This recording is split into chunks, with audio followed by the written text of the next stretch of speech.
Chapter 25:16 Legend of the Dark Den. As Xueqi jumped into the air, the phantom of a gigantic great sword encompassed his sacred sword. Xueqi swung the ghostly weapon at the descending Demon King's hand, stupefying the spectating players who had begun to despair.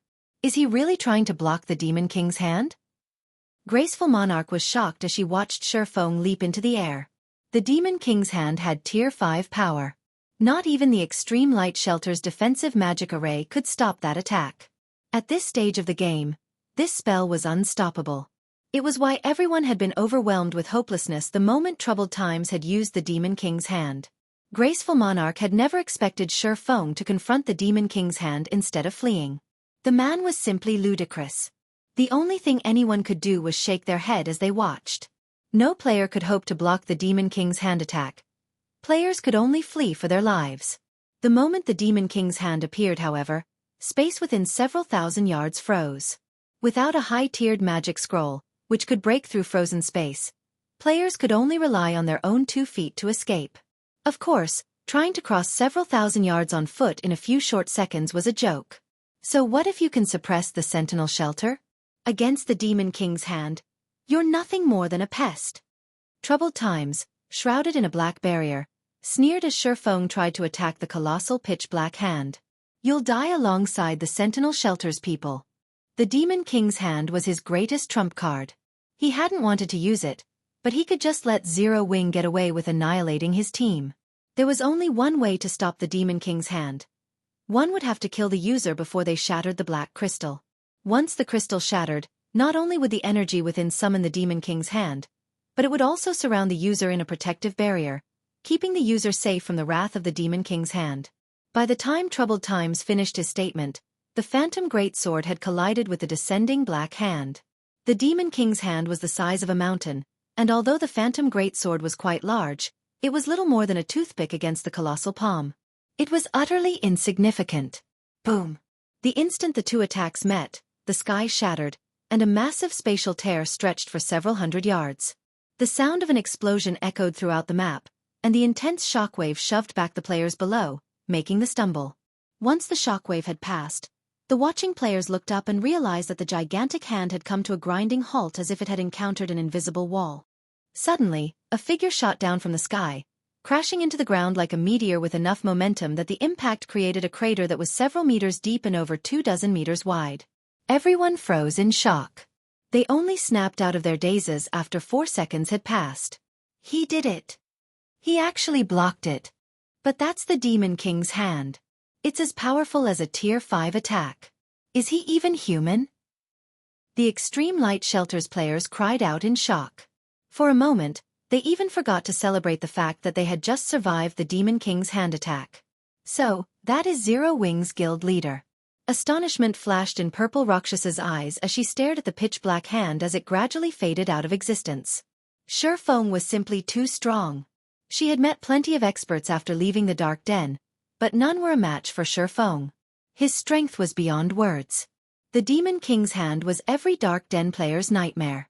When facing the attack, players could only wait for death to claim them. There was nothing else they could do. And yet, Xueqi had just stopped the Demon King's hand. No one would believe her if she told them about this incident, but she had seen it with her own eyes. Is he really Black Flame? Illusory Words was just as flabbergasted. She could hardly believe what she had just witnessed. They were talking about a Tier 5 attack. Not even one of the outside world's guild cities would survive such an attack, much less a stronghold like the Extreme Light Shelter. If the Demon King's hand had been successful, nothing would have remained of the city's defensive magic array and walls. However, Xueqi had blocked the attack and saved them all. Only the 5 great super guild's true monsters were likely capable of accomplishing such a feat impossible. How can anybody block that thing? Troubled Times was dazed as he watched the Demon King's hand dissipate. His mind instinctively refused to accept the situation. A Tier 5 Demon King's attack could even vaporize Tier 4 players, much less Tier 3 experts. It shouldn't be possible for current players to block the attack. But no matter how hard the berserker rubbed his eyes, he couldn't change the fact that the gigantic pitch-black hand was fading away. It was obvious that the hand had exhausted the energy that had summoned it, and it couldn't sustain itself on this plane of existence. While everyone struggled with their shock and elation over the Demon King's hand's disappearance, a figure pulled itself from the massive crater in the middle of the battlefield. It was none other than Xueqi, who had intercepted the attack. He was clearly in a miserable state. Not only was he heavily injured, but he also had less than 10% of his HP remaining. The sacred sword in his hand trembled violently as if crying in agony. He's not dead. He survived. How high are his defense and HP? Everyone's jaw dropped when they noticed Xueqi emerge from the crater. The fact that the swordsman had stopped the Demon King's hand was already unbelievable, yet now, they learned that he had actually survived the endeavor. He had just taken on a Tier 5 attack, which was even powerful enough to severely injure Tier 4 mythic monsters if they took it head-on. Current players should have no hope of surviving such a blow. Read latest chapters at Xueqi World. Cube Guild Leader. When Blue Frost and his comrades saw Xueqi, they were elated, and pride shone in their eyes. They had just witnessed a legend in the making. And their guild, Zero Wing, was responsible for it. Both Xueqi and Zero Wing would become legendary names throughout the Dark Den as word of this spread. Chapter 25:17. Fame spreads across the Dark Den. Everyone was astounded that Xueqi had survived after countering the Demon King's hand, but the player in question only breathed a deep sigh of relief. Thank goodness the Demon King's hand's power is barely at Tier 5. If it had been stronger, not even Void Shield would have saved me. Glancing at his HP bar, Xueqi realized he had very nearly lost his life. Had an expert with a fully unlocked mana body summoned the Demon King's hand instead of Troubled Times, he wouldn't have even had a chance to resist. In God's domain, magic tools' effects varied depending on the state of a player's mana body. When a player with a locked mana body used a magic tool, its effects would be minimized. But if a player used their mana body's mana to activate a magic tool, they could elevate its power. If a Tier 5 expert had used the Demon King's hand, they would have likely boosted its power to the peak of Tier 5.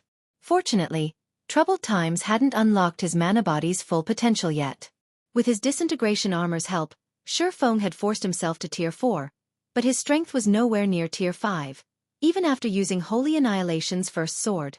At best, his Light Shadow had peak Tier 4 power. To attack with Tier 5 strength, he'd have to master the second sword, Holy Devour. A large part of the reason for his miserable state was the fact that he hadn't yet perfected Light Shadow. Although, he still wouldn't have wielded Tier 5 power even if he had perfected the technique, pushing it to its limits. It only would have saved him from most of the damage he had suffered encountering the Demon King's hand. But that counterattack was his current limit. Even after forcing himself to Tier 4, executing Light Shadow perfectly was practically impossible. Mana techniques weren't like combat techniques. They focused on mana manipulation. With a combat technique, the stronger a player's physique was, the easier it would be to execute. In other words, higher-tiered players had an easier time using their combat techniques.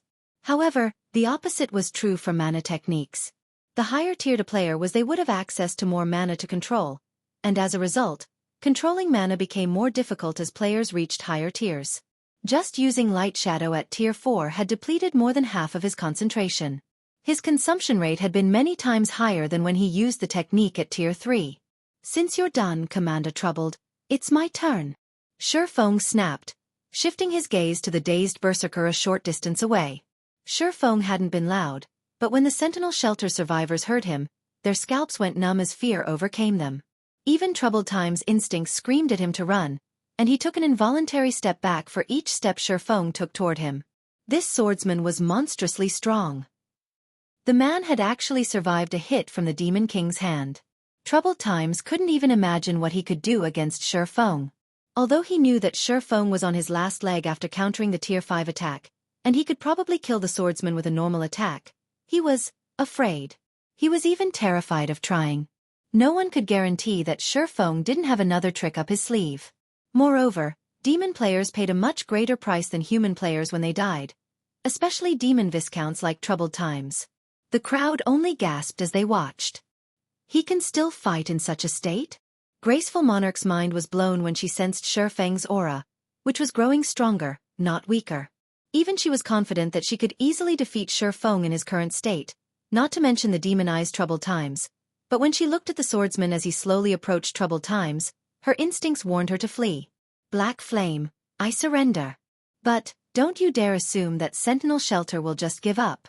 It won't be long before our shelter takes Shelter 1 for our own. Troubled Times growled, mustering some courage. The Berserker then pulled an ancient, silver magic scroll from his bag and activated it without hesitation. The spell immediately rent space before him. Rather than an endless void, however, players saw a burning forest within the tear. They also caught glimpses of a city enveloped in darkness among the burning trees. A boundary breaker scroll? Xueqi was slightly surprised to see the spatial tear. He had never thought Troubled Times would have such a precious scroll. The Boundary Breaker Scroll was one of God's Domain's super-rare ancient magic scrolls. As long as one had a location's coordinates, they could teleport to that location from anywhere in the game, even from another world or continent. The scroll would even prove effective in frozen space. It was an invaluable tool that players could even use to flee from Tier 5 monsters. Players and powers in the past had even spent 5,000 gold on a single Boundary Breaker Scroll, and even then, very few players had been willing to sell their scrolls. Just you wait, Black Flame. The next time we meet, your Shelter 1 will fall. Troubled Times promised, sneering at Xueqi. He then jumped through the spatial tear, vanishing from the dark Denver. Every player from the Extreme Light Shelter and Blue Frost's team was stunned. None of them had expected Troubled Times to escape after his ruthless rambling. Moreover, he had fled without a second thought. Troubled Times was known for his courage in the dark Denver. If he had the slightest chance of victory, he'd continue to fight to the bitter end, and yet, was that really Troubled Times? His reaction wasn't unusual. If I were in his shoes, I would have fled from the guild leader as well. Not even a Demon King's hand could defeat Black Flame. What could Tier 3 players like us possibly do to him? Black Flame is amazing. With a guild leader like that, Zero Wing will never have to worry about its development. I wonder if Shelter 1's Zero Wing is still recruiting members? If it is, I'm definitely applying. After a brief moment of silence, a commotion erupted throughout the Extreme Light Shelter as everyone discussed Troubled Times' escape. They also expressed their admiration for Xueqi, and quite a few players, who had been developing in the shelter for some time, began to consider moving their bases to Shelter 1 and joining Zero Wing. Xueqi's presence was even more than enough to deter superpowers from attacking Shelter 1. Furthermore, Xueqi wasn't Zero Wing's only monstrously strong player. If they could learn from these monsters, they'd quickly grow stronger. He still got away in the end? Blue Frost frowned as he watched the spatial tear disappear. Read latest chapters at Wuxia World. Although he was surprised with how decisively Troubled Times had fled, the man's actions had been well within reason. Xueqi's strength had just been that astonishing. There was nothing surprising about how much Troubled Times feared Xueqi, going so far as to run, even knowing that Xueqi had almost no combat power remaining. While almost everyone viewed Troubled Times' ruthless promise as nothing more than an attempt to salvage his reputation, Blue Frost knew that he hadn't been joking. The Dark Den offered demon players an unimaginably advantageous environment, and now that Troubled Times had seen the depths of Zero Wing's strength, he would be absolutely confident of overcoming the guild the next time he attacked. Moreover, the fact that the Berserker had used one precious tool after another proved that a great power supported the Sentinel Shelter. If they didn't deal with this properly, Shelter 1 would face true danger. Escape? Do you think you can flee from me so easily? Xueqi chuckled as he watched the spatial tear finally close. Chapter 25:18. Kill no matter the distance. Have you locked onto him, Fire? Xueqi asked, turning toward Fire Dance a short distance away. Players had many ways of escaping to live another day in God's domain, and when one wanted to hunt a fleeing player, they could rely on tracking scrolls, skills, and spells. Of all of the main classes, the assassin was the most adept at tracking and taking out targets. Once an assassin reached Tier 3 and unlocked their mana body's full potential, their tracking abilities would undergo a qualitative transformation. They could use their own mana to lock on to another player's mana signature. Unlike tracking scrolls, this method didn't add any debuffs to the target, making it nearly impossible to detect. Unless the targeted player could remove the mana the assassin had left on them, they couldn't shake off the tracker. Rest assured, Guild Leader. My mana is on him. Even if he runs to the edge of the world, I can find him, Fire Dance confirmed, nodding. She had locked on to every Sentinel Shelter member's mana signature, even before she had killed the Tier 3 Shield Warner. Even if Aqua Rose and Violet Cloud hadn't taken action, none of the Sentinel Shelter players participating in the fight had had any chance of escaping with their lives. Guild leader, do you really intend to chase after troubled times? The Spatial Tier's destination is a city enveloped in darkness energy. There's a 90% chance that it is in demon players' territory. Those demon players are extremely biased against other races. Even if you manage to make it there, you'll have a hard time reaching troubled times, Blue Frost hurriedly interrupted, attempting to dissuade Xueqi from hunting down the berserker in question. Although troubled times still posed a threat to Shelter 1, the Sentinel Shelter would need some time to recover from losing so many of its top experts. Meanwhile, Shelter 1 could use this chance to grow stronger. After today's battle, Zero Wing's fame would spread across the Dark Den, after all, and a large number of players would show up to join Shelter 1. The shelter wouldn't have to worry about its development speed. Once they upgraded Shelter 1 to a large shelter, troubled times would have a hard time threatening the shelter. Of course. These players have chosen to be one of Zero Wing's enemies, and I need to ensure that they know the price for doing so. Xueqi resolutely declared. Another time, he might have let the matter slide. But times had changed. As the Dark Den had more contact with the outside world, more superpowers would have designs on the other world. If superpowers wanted to develop in the Dark Den, they'd need a shelter first, but reaping the other world's benefits would take ages if they had to construct and grow a shelter from scratch. Hence, they would try to take over already developed shelters. Now that the Sentinel Shelter was the first power to target Shelter 1, he had to teach them a lesson and use them as an example, showing other powers that Zero Wing was not to be provoked.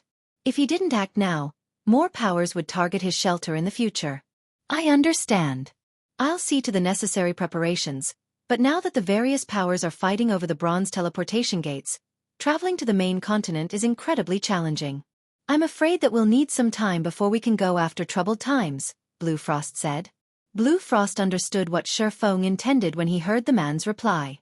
It was clear that Xueqi wanted to make an example of troubled times, but traveling between the Dark Den and the main continent wasn't easy. Thus far, the bronze teleportation gates were the only reliable way to do so, but Shelter 1 wasn't a high enough rank to own such a gate. They would have to borrow a large shelter's bronze teleportation gate. Unfortunately, these gates' available slots were limited, and most had already been distributed. Traveling to the main continent anytime soon wouldn't be a simple task. As soon as Blue Frost finished speaking, however, a crisp, pleasant voice interjected. Guild leader Black Flame, if you wish to visit the Demon City, I can help you with that. A horned eagle slowly descended from above, and the pleasant voice had come from none other than Illusory Words. You know where it is? Xueqi asked, surprise flashing in his eyes. He knew that demon players' territories were on the main continent, but they were akin to secret lands. Not only were they incredibly difficult to find, but their locations were also relatively unstable. Because of this, even the various superpowers had struggled to exterminate demon powers during his previous life. It would be more precise to say that I came from that city, Illusory Word said, smiling. If that's the case, what's your price? Xueqi asked. He doubted that Illusory Words would help him for free. The woman was one of Crimson Emperor's vice guild leaders, after all, and although their two guilds weren't enemies, they weren't friends, either. I don't need payment. Consider it Crimson Emperor's attempt to befriend Zero Wing. Illusory Words replied with a smile, shaking her head. All right. As long as Crimson Emperor doesn't provoke Zero Wing will avoid clashing with Crimson Emperor. Xueqi agreed with a nod. I'll have to thank you then, Guild Leader Black Flame. I will report this to my superiors later, Illusory Words said. She breathed a sigh of relief the moment Xueqi agreed to her proposition. Before you go there, however, I must warn you. Demon's Heart, an up-and-coming dark guild, rules over that demon city. The guild had been developing rapidly in the Ten Saints Empire. It's almost like it just appeared out of thin air. Even the super guild Battlewolves has suffered heavy losses against Demon's Heart. Since Troubled Times has the city's coordinates, I assume that he has quite a close relationship with the Dark Guild. That demon city happens to be Demon's Heart's main headquarters. Demons control the entire map, in fact. The demonic residents target and attack any non-demon player they find. You should avoid exploring too much of the map if you wish to slay Troubled Times. While Illusory Words had explained the situation, Blue Frost, who had initially approved of the hunt, revealed a grim expression. They might not have had an issue if Troubled Time's relationship with Demon's Heart had been only on the surface, but it'd be a different story if he were close with the Dark Guild. Even super guilds had a headache when it came to Demon's Heart. If Troubled Times hid within the Dark Guild's headquarters, trying to hunt him down would be suicidal. Demon's Heart? So that's why he was so confident. Realization dawned on Xueqi. Read latest chapters at Wuxia World. Demon's Heart had been one of the 6 great dark guilds in God's domain during his past. The entire guild consisted of demon players, and although it didn't have as many players as other superpowers, every member had extraordinary combat power. Ordinary players had had no chance against them. Many super guilds had suffered huge losses at the hands of Demon's Heart back then. The Dark Guild had even slain several super guilds' guild leaders. It was practically as powerful as the 5 great super guilds. As far as Xueqi could remember, Demon's Heart had begun to grow stronger around this time during his previous life, too. If Troubled Times thinks he can take Zero Wing on just because he's got a powerful backer, he is sorely mistaken. When Xueqi recalled Troubled Times' bold exit, he sneered. He turned to Illusory Words, asking, "Vice Guild Leader Illusory, how many people can you help me transport to the main continent? I don't have many slots available. May I know how many people you wish to take with you? Guild Leader Black Flame? If I don't have enough, I can borrow some slots from other guilds," Illusory Words offered after giving the matter some thought. A little over 300. Chapter 25:19. Descending toward demon territory over 300? Illusory Words could not help but be stunned when she heard how many players Xueqi planned to take with him. As far as she was concerned, Xueqi would be lucky to take 20 experts with him. They were talking about infiltrating demon territory. After all, not only did powerful monsters wander the map, but there were also many powerful demons and demon players in the area. Human players wouldn't make it to the map without Demon's Heart's permission. Even Tier 3 experts would have a hard time surviving in the map. Once a human player was discovered, they'd be persecuted by an endless number of demon players. Meanwhile, one would have to be stealthy and wait for the opportune moment to strike if they wanted to slay a specific player in the map. Xueqi, however, wanted to take over 300 players with him on his hunt for Troubled Times. Evading detection in demon territory would be nearly impossible with such a large group. "Are you not capable of transporting so many people?" Xueqi asked when he noticed Illusory Words' astonished expression. Since he was heading back to the main continent, Xueqi couldn't leave the Hell Legion stuck in the Dark Denver. Moreover, he wanted to make an example of Troubled Times. If he killed the Berserker off in secret, the man's death wouldn't become the deterrent he wanted. He needed the kill to have enough fanfare that it would prevent other powers from targeting Shelter 1 in the future. Although demon territories were akin to forbidden lands for ordinary expert teams, his was no ordinary team. It was Netherworld Empires, one of the 5 great super guilds in God's domain, strongest trump card legion. The very idea that the Hell Legion couldn't move throughout demon territory was a joke. "It's possible, but I'll need some time. Would you be willing to wait a while, Guild Leader Black Flame?" Illusory Words asked after snapping out of her daze. "How long will you need?" Xueqi asked. "I should be able to arrange it within roughly 6 hours," Illusory Words confidently replied. "All right. I'll have to trouble you then, Vice Guild Leader Illusory." Xueqi breathed a sigh of relief when Illusory Words said she'd only need 6 hours or so. Fire Dance had used her mana to lock onto Troubled Times, but the technique wouldn't last long. At most, her mana would remain on her target for 2 days. After that, her mana would leave Troubled Times, and hunting him down would be almost impossible. Once Illusory Words and Xueqi had finished their discussion, the Vice Guild leader left the extreme light shelter atop her flying mount to see to the necessary preparations. Meanwhile, Xueqi led Blue Frost and the others into the shelter to rest while he waited for Illusory Words to contact him. While they rested in the extreme light shelter, news of Zero Wing's battle with the Sentinel shelter spread like wildfire. For a while, all of the Dark Den was in an uproar over the event. No one had ever thought a player could counter a demon god's hand and scare the Sentinel shelter's strongest expert, Troubled Times, away. While this news spread, word of Xueqi's hunt for Troubled Times shook the Dark Den's various shelters. It was a hot topic among countless players in the otherworld. What? Zero Wing is going to hunt down Troubled Times? How ruthless! But I like it. If Zero Wing succeeds, the Sentinel shelter is as good as finished. That shouldn't be possible. Troubled Times is no fool. Once he discovers a marker on him, he'll just wait in the city until it disappears. Zero Wing won't be able to reach him. That's why the guild is taking over 300 players on the hunt. I bet that Zero Wing won't hesitate to kill him even in a city. Troubled Times is pitiful. With so many experts going after him at the same time, he has no chance of surviving. I don't think Troubled Times will lose everything. I'm sure he'll take all of those experts with him to the grave. It really makes you wonder what Zero Wing is thinking by pulling such a crazy stunt. Zero Wing's generosity equally shocked and confused the Dark Den's players.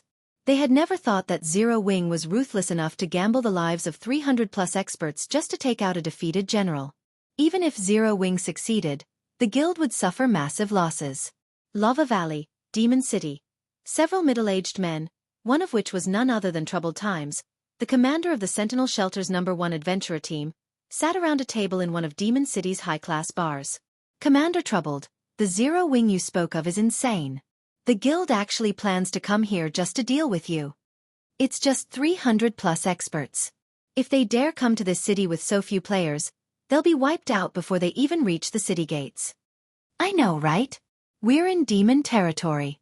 Zero Wing's experts won't even get past the several large adventurer teams in the surrounding area. Even if they're lucky enough to make it here, Demon's Heart controls this city. Even dragons would have to lay low here. When the middle-aged men around Troubled Times heard this, they all laughed. The Sentinel Shelter was no match for Zero Wing in the Dark Den, but it would be a different story in Demon City. Even if Zero Wing's 300+ experts magically appeared in the city, they couldn't touch Troubled Times. Attacking a player in Demon City meant declaring war against Demon's Heart. Right, Elder Heart. When will Vice Guild Leader Light return? Troubled Times asked a level 108, Tier 3 Elementalist. Does he need anything of me? The Vice Guild Leader is currently meeting with an important person, so he told us to rest for now.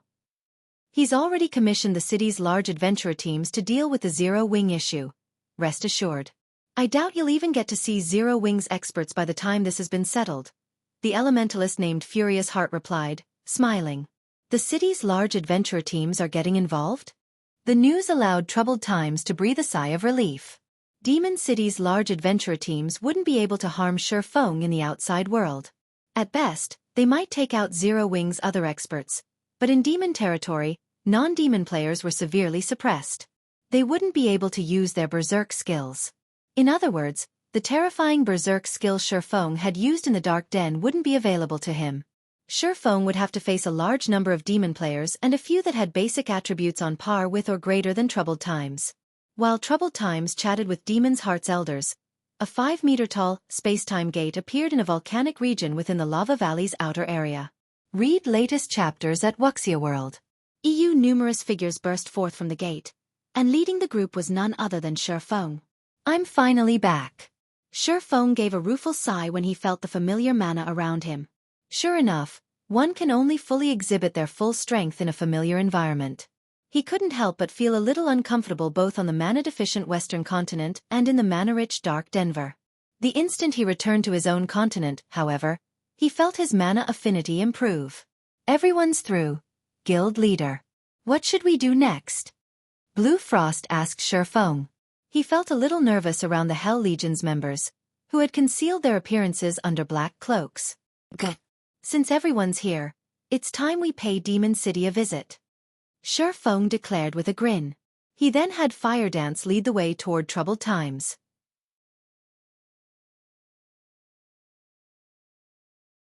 Chapter 25-20. A group of monsters. The moment Xueqi gave the command, the Hell Legion began to move into formation. Once everyone was ready, they boldly marched toward the nearby forest. Illusory Words and her teammates, who had just emerged from the space-time gate, were stunned at the sight. What do you think is going through Black Flame's mind, Vice Guild Leader? A Tier 3 male assassin from Crimson Emperor asked when he saw that the Hell Legion had no intention of hiding their movements. The Burning Forest is a main area for demon players, and he decided to go straight through it, rather than around. At this rate, it won't be long before demon players discover his team, and without an invitation from Demon City, every demon player they come across will attack. The Burning Forest served as a natural barrier around Demon City. Not only were all of the forest's monsters above level 100, but almost every level 100 plus demon player in Lava Valley grinded in the burning forest. Demon players had incredible innate perception. They often noticed normal players long before normal players noticed them. In addition, demon players could earn demon reputation to increase their demon rank by slaying non-demon players of equal or higher levels. This was why demon players were so eager to target non-demon players. Moreover, non-demon players were invaders when in demon territories, and demon players would gain far greater rewards for killing them. Even the 10 Saints Empire's various superpowers didn't dare set foot in the Lava Valley's burning forest without a proper invitation. Demon players would avoid conflict with guests of Demon City. Attacking one of the city's guests was akin to declaring war against the city's various powers. Doing that would be disastrous for any demon player developing in Demon City. Of course, Xueqi and his team hadn't received an invitation, and by marching into the forest, they were offering themselves up on a silver platter. It'd be a miracle if they even left the burning forest alive, not to mention reach Demon City. In general, over 100,000 players operated in level 100 maps, and the burning forest was the only level 100 map near Demon City. Far more players would be grinding in the area than in other level 100 maps. I don't know what he's thinking, but I know that the players with him are extraordinarily strong. They may have hidden their statistics and auras with black cloaks, but I can feel that they're all bona fide tier 3 players, Illusory Word said, a hint of fear flashing in her eyes as she watched the Hell Legion march into the forest. In total, Xueqi's group had over 300 tier 3 experts. Not even Crimson Emperor had so many at this stage of the game. Zero Wing has that many tier 3 experts? The male assassin's jaw dropped. Only super guilds had such a large number of tier 3 experts at this point. How could Zero Wing, a guild that had only established itself in God's domain and had no backing whatsoever, have as many tier 3 experts as a super guild? While Illusory Words and the male assassin shared their shock over the number of tier 3 experts Zero Wing had just sent into the burning forest, a young man in white robes and surrounded by the power of darkness stepped through the space-time gate, sneering when he overheard the two players' conversation. The fact that Zero Wing has over 300 tier 3 experts is indeed surprising. Unfortunately, that force isn't nearly enough to get through the burning forest, the young man said, realizing that Xueqi's group had already disappeared into the woods. This is just a repeat of Battle Wolves' attempt to invade Demon City.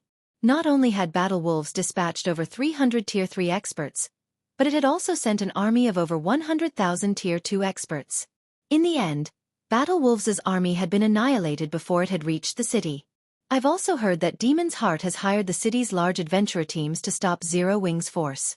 Those adventurer teams don't have a lot of members, but every one of them is strong enough to deter superpowers. If they work together, Zero Wing won't stand a chance. Neither the male assassin nor Illusory Words tried to argue with the white-clad youth. He had only spoken the truth. In fact, the boy's evaluation of Demon City's large adventurer teams was a little humble. Battle Wolves' army had suffered tremendous losses against those large adventurer teams, and they had undoubtedly grown stronger since slaughtering the guild's members.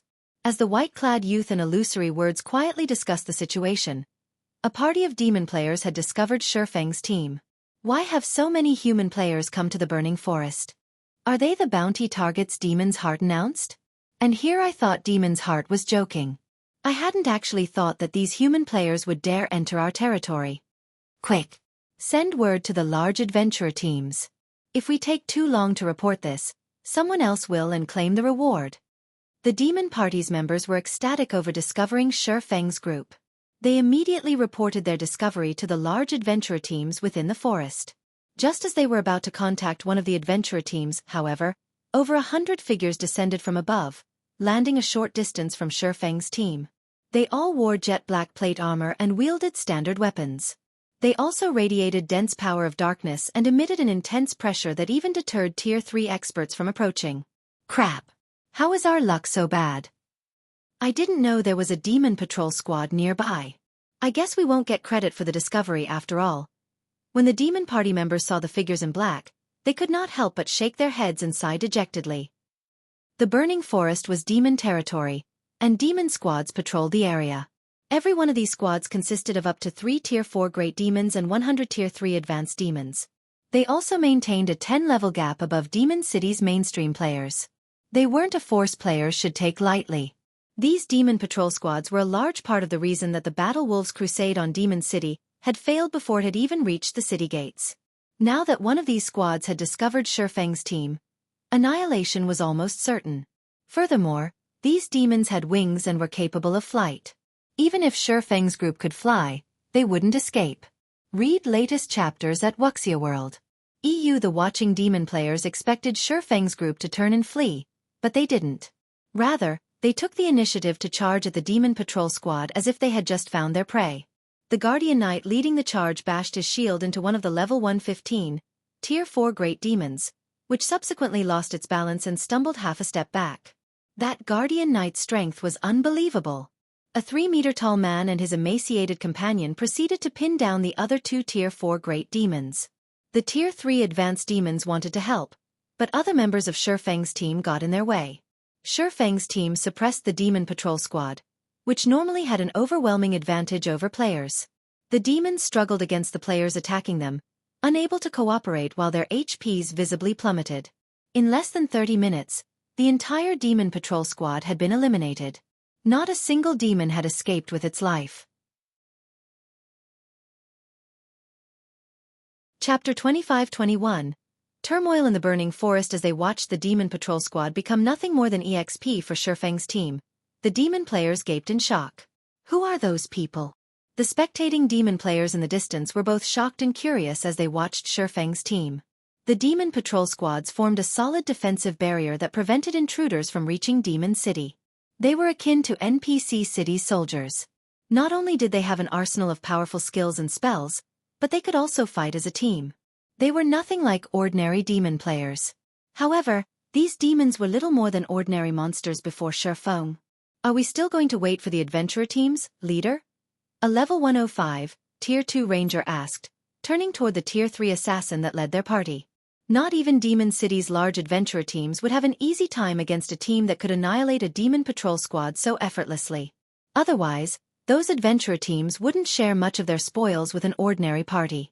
Moreover, they'd have to risk their lives to keep an eye on Xueqi's team until the adventurer teams arrived. They were demon players and had far sharper senses than human players, but there was no guarantee that they wouldn't be discovered. On the off chance that Xueqi's team noticed them, the consequences would be dire. The risk simply wasn't worth the reward. Of course. Demon's Heart is offering extraordinary rewards. Even if we help kill one player and earn only 10% of the rewards, we'll still get a demon crystal. Once we have 120 demon crystals, we can challenge a noble in the city. It would take ages to collect that many if we just try to grind for them ourselves, the Tier 3 assassin said. We will have to be careful and maintain some distance from those players, of course. We don't need to follow them closely. We can just follow their tracks. Silently, the rest of the party nodded in agreement. They all thought that their party leader's plan was viable. With their superior senses, they could avoid detection, even if Xueqi's team were powerful, as long as they kept their distance. As soon as the Tier 3 assassin finished speaking, however, the cold blade of a dagger burst through his chest. A critical damage of over -900,000 then appeared above his head. Before the Tier 3 assassin could speak, a snowy white blade slit his throat, devouring the last of his HP. Leader? The party's remaining 5 Tier 2 members were flabbergasted. What had just happened? A second ago, their party leader had been alive and kicking, and in the next, he was dead. Their party leader was a Tier 3 assassin, and even in Demon City, he was quite the famous expert, yet he had just died so suddenly. As their leader dropped to the ground. An assassin? Crap. We've been discovered. Run. By the time the 5 demon players reacted, the alluring woman vanished like a ghost. She reappeared before the 5 demon players, and a streak of snowy white light immediately swiped at them. A series of damages exceeding 1 million appeared above each demon player's head, robbing them of all of their HPs. How foolish! You radiate so much mana that you're practically walking lanterns in the dark. You dare follow us with such skills? Fire Dance shook her head disdainfully at the demon players' confused looks. She thought they had severely underestimated her. What Fire Dance didn't know is that in this era, when Tier 3 players were still extremely rare, everyone busily researched how they could best use their Tier 3 skills and spells. No one had time to spare on improving their mana control. Guild leader, I've taken care of the nearby demon players. Fire Dance reported to Shifeng after ensuring that she didn't detect any hostile players' mana signatures nearby. Good. Continue patrolling the area. If you run into too many demon players, call the Hell Legion's assassins for help, Shifeng said, nodding. He then returned his gaze toward the loot the demon patrol squad had dropped. He hadn't expected the squads to drop anything good. They were on par with NPC city soldiers, after all. NPC soldiers didn't drop anything noteworthy even when players killed them. Contrary to his expectations, however, the demons had dropped considerably valuable loot. The weapons and equipment were subpar, all level 110 plus standard secret silver and fine gold equipment, but the demons had dropped dark magic gold. Dark magic gold was an exceptionally rare epic material. Not only could one use it to increase their success rate when crafting weapons and equipment, but there was also a chance of imbuing the resulting items with power of darkness. It was a material all master forgers sought. He had obtained 14 ingots of dark magic gold after slaying one demon patrol squad. If the master forgers of his previous life found out about this, they'd likely hunt the Burning Forest's patrol squads into extinction. However, the Hell Legion's members were even more ecstatic than Shifeng. The demons they had killed had awarded an abundance of EXP, and during the battle, they had gained a lot of insight into mana control. Although the demons' mana control couldn't compare to actual NPCs, it was far better than dumb monsters. They usually only fought dumb monsters. They had almost no chances of battling NPCs. Why wouldn't they be excited to pit their skills against demons that were as intelligent as true NPCs?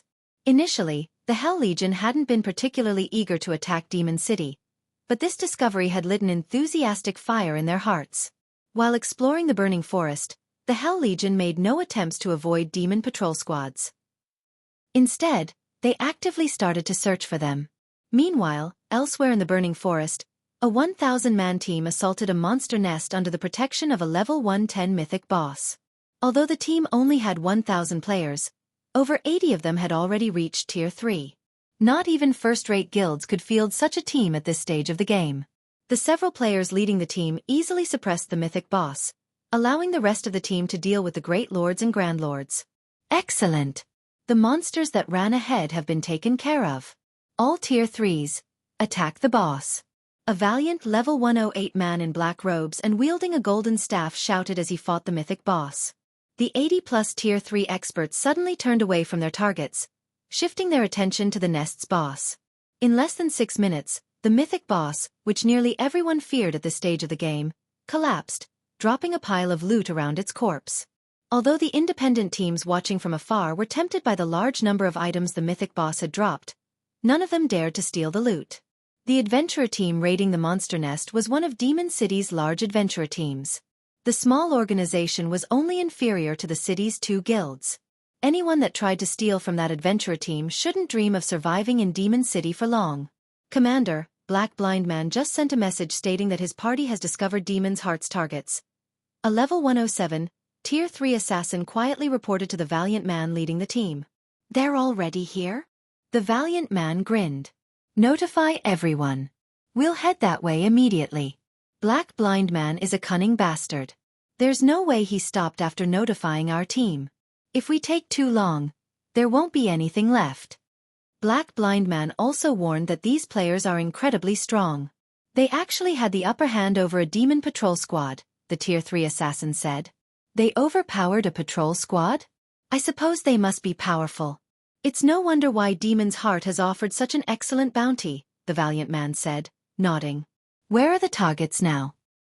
He was very familiar with the Demon Patrol Squad's strength. No ordinary 100-man Tier 3 team could take them on. Read latest chapters at Xueqi World. I don't know, the Tier 3 assassin awkwardly replied. Didn't Black Blind Man follow them? The valiant man asked curiously. He was also very familiar with the player known as Black Blind Man. Not only was the man powerful individually, but he was also one of the top-ranked assassins in Demon City. There was no way Black Blind Man would forego an opportunity like this. He's dead. Chapter 25-22. Great Disturbance, Blind Man's dead?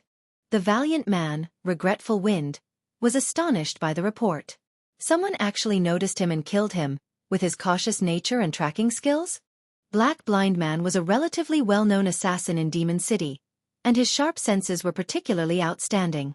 When Demon City's large adventurer teams, including Windtooth, targeted a specific player, they often hired Black Blind Man to track the player down. Regretful Wind had never heard of Black Blind Man running into issues when tracking a target. MHM.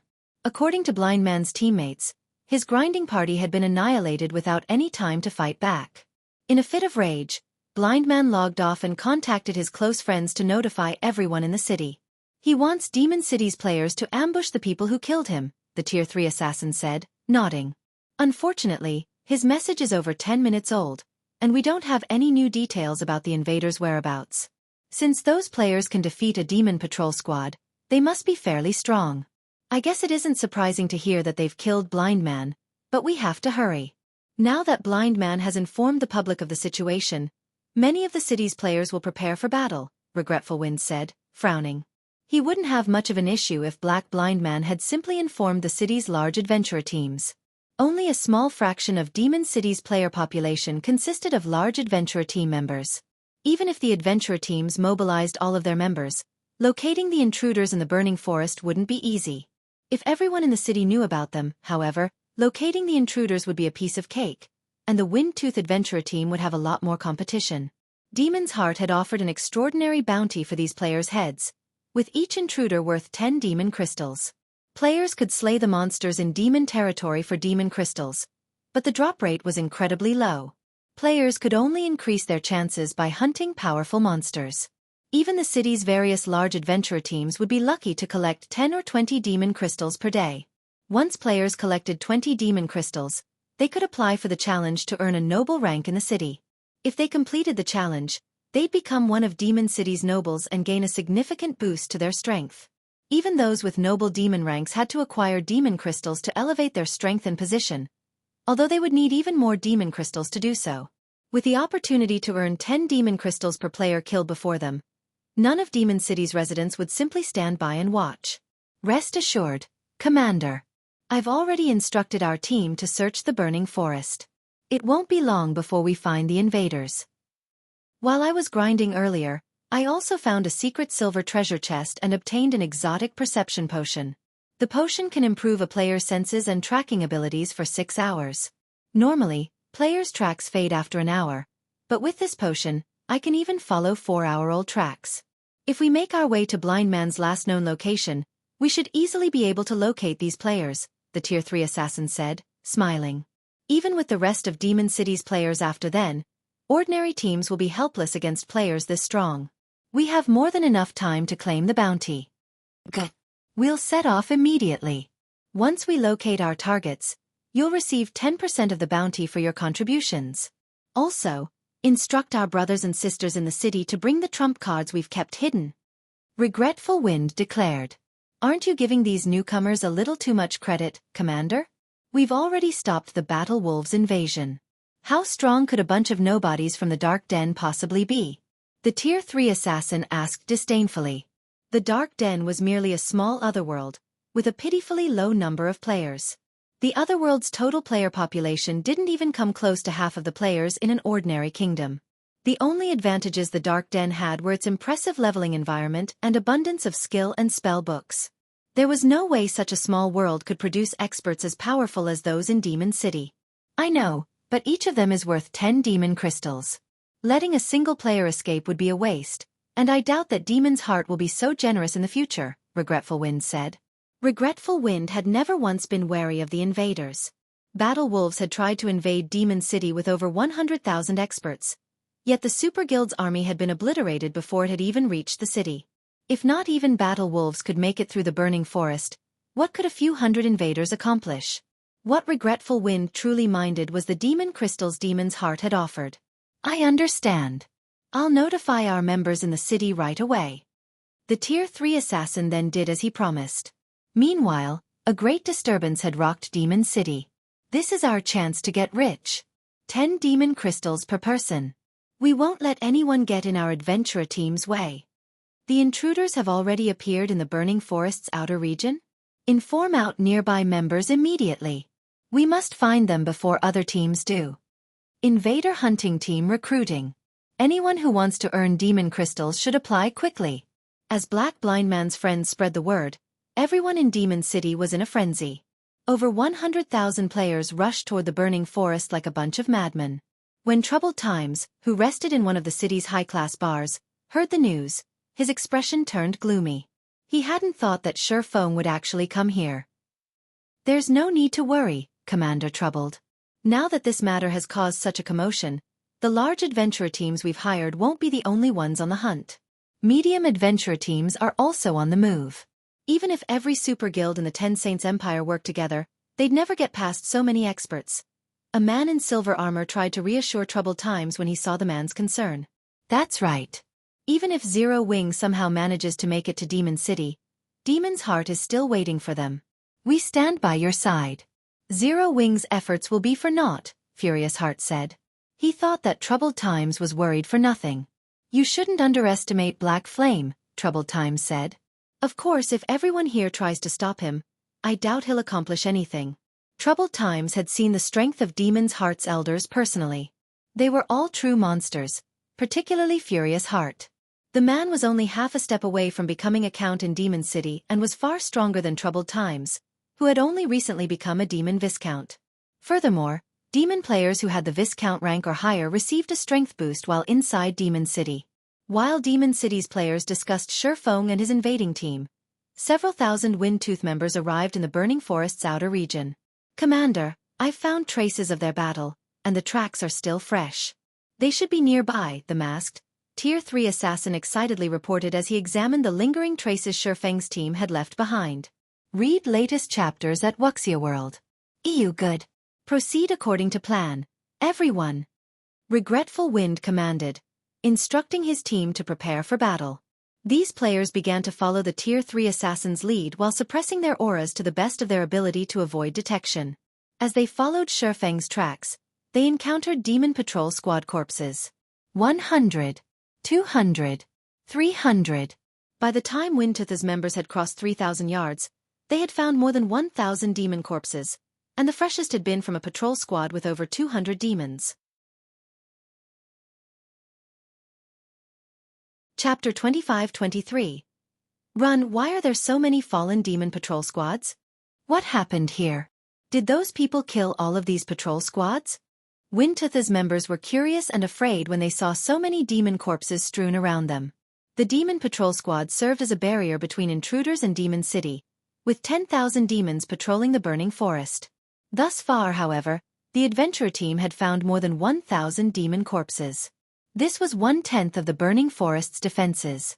"Commander, there's something you need to see," the masked, Tier 3 assassin, who had scouted ahead, reported in the team chat. All of the team members put up their guard the moment they heard the assassin. Meanwhile, Regretful Wind hurried to the assassin's side. Finding his comrade, Regretful Wind arrived before a forested area laden with player corpses. To his surprise, however, there was no sign of battle. Some of the weapons and equipment the players had dropped hadn't been touched, and after a quick glance around, Regretful Wind counted more than 200 bodies. Based on how organized the corpses lay, it looked as if death had befallen them as the group marched through the forest. It was almost as if the battle had ended as abruptly as it had begun, and none of these players had had a chance to react to the attack. While scanning the dead, Regretful Wind quickly noticed the familiar faces of several Tier 3 experts. He clearly wasn't pleased about it, either. How was Misty Ghost's main force annihilated? Regretful Wind stared at the fallen team in confusion. What happened here? Misty Ghost was a relatively famous medium-scale adventurer team based in Demon City. Although the adventurer team had fewer than 2,000 members, it had over 30 Tier 3 experts, including 1 Demon Viscount and 10 Demon Barons. Even Windtooth would struggle to defeat Misty Ghost. And yet, Misty Ghost's main force had died here. They hadn't even had a chance to fight back. It was unbelievable. "I don't see Misty Ghost's commander, 7 constellations, among the corpses, Commander," the Tier 3 assassin reported after carefully examining the bodies. "He's not here." Regretful Wind took a closer look at the slain players, as well, and just as the masked assassin had said, 7 constellations wasn't present. He breathed a deep sigh of relief. 7 Constellations was Misty Ghost's sole demon viscount and one of the top 10 assassins in the Demon City. Even Regretful Wind would have a hard time defeating the man. If 7 constellations had died as suddenly as his team, Regretful Wind's prey would be far stronger than he has surmised. I have found traces of a battle. It's possible that he and his surviving teammates were involved, the masked assassin said as he looked toward the towering trees some distance away. The trees were large enough that it would take several people to wrap their arms around the trunks, but they had been sliced cleanly through. Moreover, lingering life auras clung to the trees. The fight wasn't that long ago. Misty Ghost's members must have encountered the invaders. They might still be fighting as we speak, Regretful Wind guessed, staring at the bisected trees. Notify the team. We're going after them, and we won't bother hiding our presence. Understood. The masked assassin nodded before contacting the team. Windtootha's several thousand members charged past the cut trees, and they made no attempt to hide. It wasn't long before they encountered another group boldly marching through the forest. The group had more than 4,000 players, and Windtootha's members tensed when they saw them. I see you've picked up the scent as well, Old Wind, the savage woman carrying 2 dark blue axes and leading the group said, smiling at Regretful Wind. This is interesting. Now, all of Demon City's top 3 adventurer teams are here. I suppose this is only the second time since the fight with Battle Wolves. A dignified, debonair man carrying an ancient bow spoke up. When they heard the 2 leaders, Windtootha's members released a held breath. These 2 were the commanders from Crimson Sand and Eternal Night, 2 of Demon City's top adventurer teams. They were also Regretful Wind's old acquaintances. Indeed. The last time we worked together, we helped Demon's Heart secure more territory, Regretful Wind said. Smiling, he continued, well? How are we going to split the profits this time? Regretful Wind was very familiar with the 2 players before him. Since they had found each other in the forest, Windtooth had lost its chance to monopolize the bounty rewards. But the encounter also eased the pressure on Regretful Wind's adventurer team. No force that could instantly wipe out Misty Ghost's main force should be underestimated. Even Windtooth would suffer tremendous losses if it tried to take on such a force alone. If his adventurer team worked with Crimson Sand and Eternal Night, however, the 3 teams could minimize their losses and maximize their profits. There's not much to consider. We'll split them evenly. I'm sure you find this acceptable, correct? Helpless Smile, the bow-carrying man who commanded Eternal Night, said. Flame Feather, Crimson Sand's commander, nodded in agreement. Deal. That way, we won't have to compete for contribution and can divide the work, Regretful Wind replied without hesitation. If their 3 adventurer teams tried to outdo each other, the fight would descend into chaos. Doing so would only weaken their teams. The gains weren't worth the losses. Rather, they'd all be better off cooperating, maximizing their combat power. None of the 3 teams even considered that they might be ripped off by another. Each of the teams was on par with the others, and they all had around 3 or 4 demon viscounts and 30 demon barons. They each also had around 70 or 80 tier 3 experts. Good. That settles it. When we find the rumored monster, I'll hold him back. Old Wind and Smile, back me up from the sides, Flame Feather said. Regretful Wind was the 3rd-ranked elementalist in Demon City, and one of the publicly acknowledged top 10 experts in the city. Although Helpless Smile wasn't quite as powerful, he still ranked among the top 15 experts in Demon City. In a support role, he was one of the 5 best players in the city. No problem. Neither Regretful Wind nor Helpless Smile objected to Flame Feather's plan. She was the strongest melee player among their adventurer teams, after all. Flame Feather was also the only 3-star viscount in any of their teams, only 1 step away from becoming a count. Shortly after the 3 commanders came to an arrangement, they heard the sound of battle from the nearby forest. All 3 teams immediately charged toward the sound. After crossing about 500 yards, a loud explosion rocked the forest. Boom!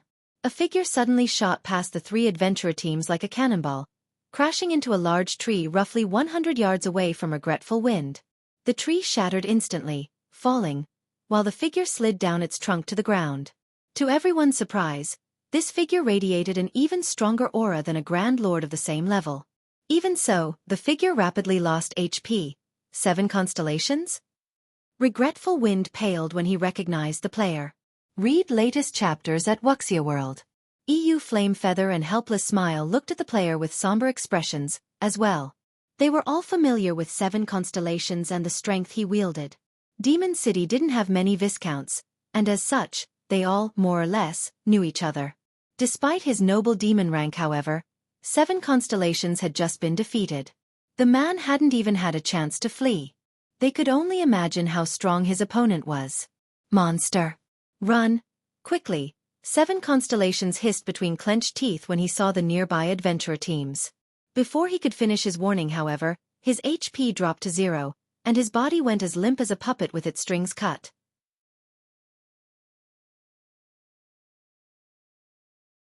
Chapter 25-24. She is the monster? The 3 adventurer team's members were senseless when 7 constellations died. A monster, huh? Regretful Wind frowned, contemplating 7 constellations' dying words. Demon Viscount stood at the apex of Demon City, and 7 constellations was an assassin, a class that boasted its survivability. And yet he had just died. Moreover, 7 constellations had warned their 3 adventurer teams away. It was clear that in his mind, these 3 teams were no match for the monster he had just faced, even if they worked together.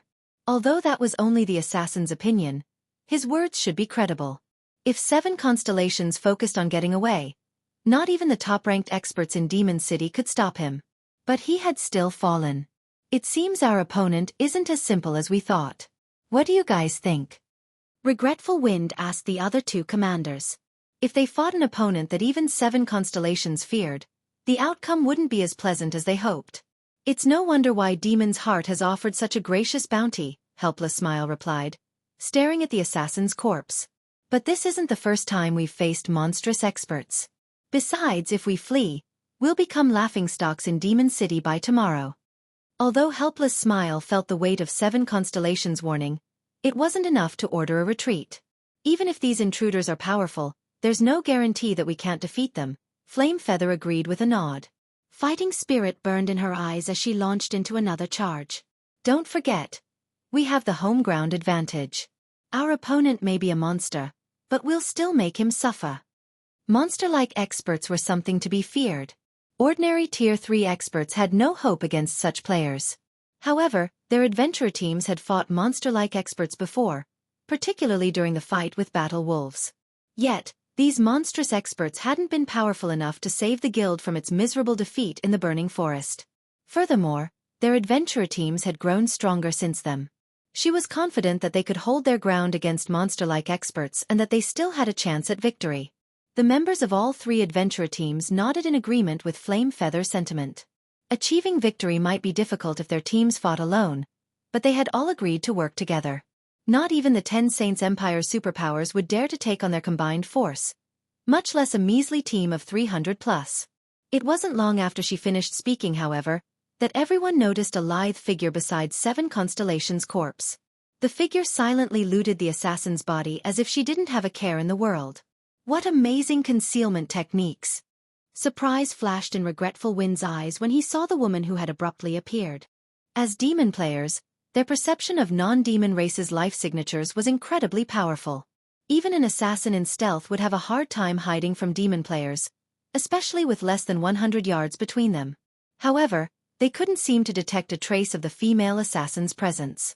The woman's mastery of concealment arts was unrivaled, even in Demon City.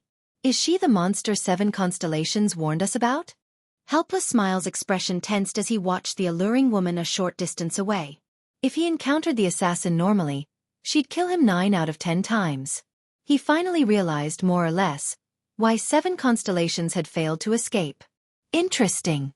I'm going to fight her, Flame Feather declared, her fighting spirit reaching its peak. She then activated demonification and charged at the female assassin, wielding her axes. As the only 3-star demon Viscount, activating her demonification would not only strengthen her physique by a large margin, but her basic attributes would also undergo a qualitative transformation. In her demon form, every action she took could transform the terrain around her. With just her Tier 2 demon charge, Flame Feather had bathed her surroundings in a sea of fire and shook space itself. Another ambush? Sensing Flame Feather charging toward her, Fire Dance stored the dagger she had just picked up from 7 Constellations' corpse and unsheathed the short sword hanging at her waist. In that case, I'll bury you alongside them.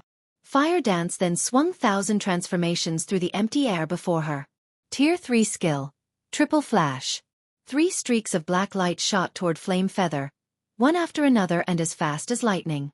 However, Flame Feather's enhanced physique allowed her to brandish her axes during her charge in turn. Tier 3 skill. Demon Storm. Boom, boom, boom. A series of explosions echoed throughout the forest, and the powerful shockwaves knocked down trees while stirring dirt and debris into the air. Among the chaos, Flame Feather stumbled 3 steps back as a damage of over -50,000 appeared above her head.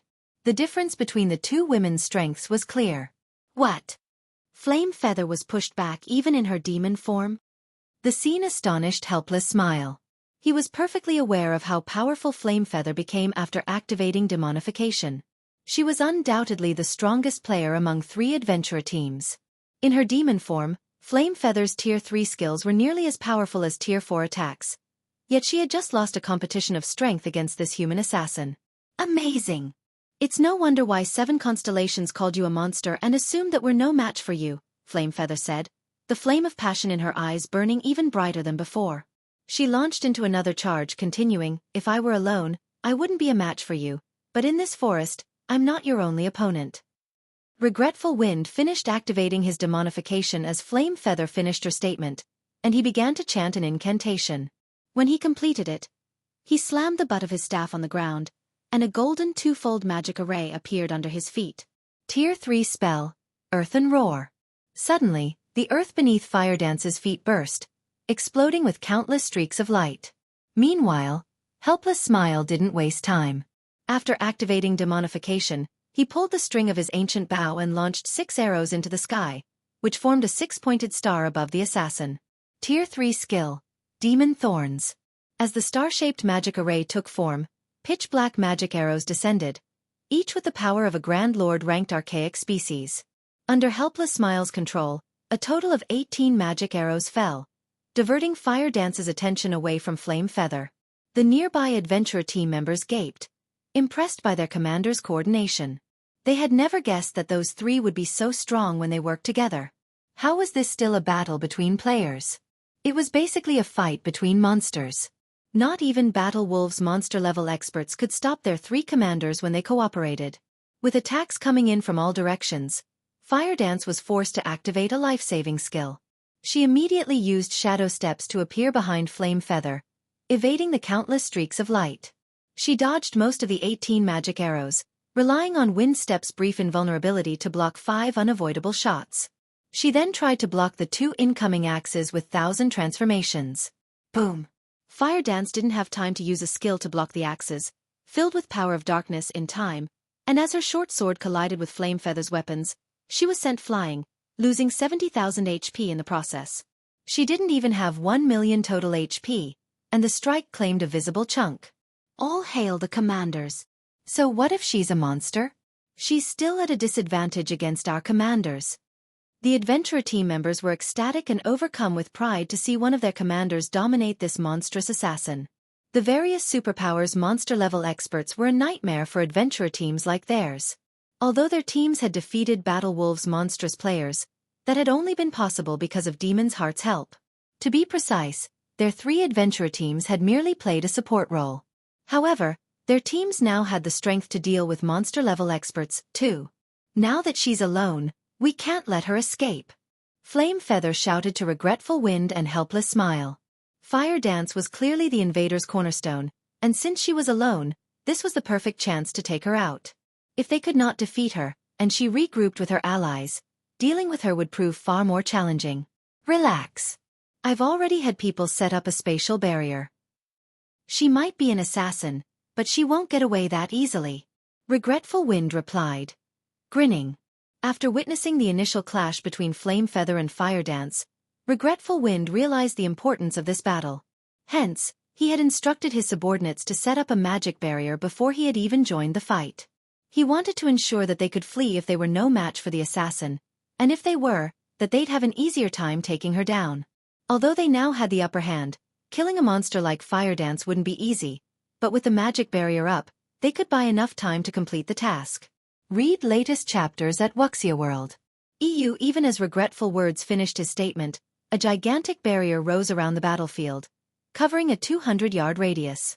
88 magical class players powered the array, and not even a Tier 4 mythic monster would find it easy to break out of. Good. Now she's dead. Flame Feather sighed with relief as the barrier took effect.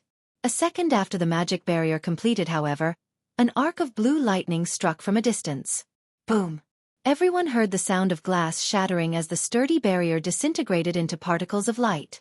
As the adventurer team's members looked around in confusion, a deep voice reached them from the distant forest. It seems you've taken good care of my companion, but since you're looking for a fight, let me join in. Chapter 25-25. True Monster. When the three adventurer teams heard the deep voice, their expressions betrayed their apprehension. The three commanders were particularly tense as they continued their fight against Fire Dance. There's more than one monster? Regretful Wind's expression hardened while he watched the magic barrier fade away. 88 magical class players had powered that barrier. It should even withstand quite a few attacks from a mythic monster. And yet, that barrier had just shattered after a single attack. Another monster-level expert among the invaders was the only possible explanation, and this newcomer definitely had the strength of mythic monsters. He should be even stronger than the female assassin they currently faced. A single team has two monsters? Who are these people? Helpless Smile growled. Frowning. He had never expected the invaders to have more than one monster-level expert. The three of them were already having a rough time trying to suppress Fire Dance. If another expert of her caliber joined the fight, they'd be in trouble. So what if there's another monster? Why should we fear them? Resolutely, Flame Feather reminded her comrades. Don't forget that we have over 5,000 players, including 7 more demon viscounts and nearly 100 demon barons. What is one extra monster compared to our forces? The only reason the three commanders had attacked was to gauge how much they had improved since the war with Battle Wolves. Furthermore, ordinary Tier 3 experts would only get in their way in such an intense battle. If they had to face two monsters, however, the members of their adventurer teams could keep the second one busy. Even if their teams couldn't kill the other monster, they could buy enough time for the commanders to finish off Fire Dance. Eventually, their adventurer teams would secure victory, even if some of their members died. That's right.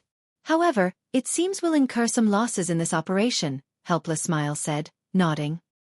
He then gestured to one of his subordinates in the distance and said, Blue, lead our main force members to stop the other monster. Try to buy as much time as possible. Understood. The Tier 3 shield warrior, Blue Sea, responded. Mandala, take your group and go with them. Flame Feather ordered a Tier 3 dark druid on her team. Poison, I'm giving you command of our members. Regretful Wind shouted to the masked assassin named Poison Heart. If worst comes to worst, use that. Just make sure that you keep the second monster away from us for now. Are you sure that I can use it? Poison Heart instantly grew excited upon receiving permission from his commander. I promise. He won't get anywhere near you. Overhearing the order, both Flame Feather and Helpless Smile glanced at Regretful Wind in astonishment. What? Old Wind, you were the one who bought that thing during the last intermediate auction? Flame Feather blurted. There was only one item she could think of that could easily deal with monster-level experts, and it was one of the items that had appeared in the last intermediate auction in Demon City's auction house. Satan's Remnant Soul. That item was a true treasure. It would allow a player to transform into a Tier 4 Great Demon for a short time. Players would also have access to all the skills and spells in a Tier 4 Great Demon's arsenal. Satan's Remnant Soul's only flaw was its short, 30-minute duration. Even so, every demon player in Demon City had gone crazy over the item. Aside from the strength boost, Satan's Remnant Soul granted players better control over Power of Darkness, albeit temporarily. This experience would be immensely helpful when players took the challenges to increase their demon ranks. Just having a Satan's Remnant Soul in one's bag was a major deterrent for the city's various major powers. No power or adventurer team wanted to incur the wrath of a Tier 4 Great Demon, after all. When the Satan's Remnant Soul had been put up for auction, Demon City's various major powers had bid for it like madmen. Moreover, the seller didn't accept coins, but demon crystals, which were the standard form of currency in Demon City's intermediate auctions. In the end, someone had purchased the Satan's Remnant Soul for an astronomical sum of 1,000 demon crystals, but the buyer hasn't revealed their identity. The mystery of who now owned the item had been a hot topic among the city's major powers. Even Helpless Smile flashed regretful wind a surprised look. He had never dreamed that Windtooth had hidden such a powerful trump card. If Eternal Night had clashed with Windtooth, the consequences would have been dire for his adventurer team. That being said, he had to admit that he was glad to work with Windtooth right now.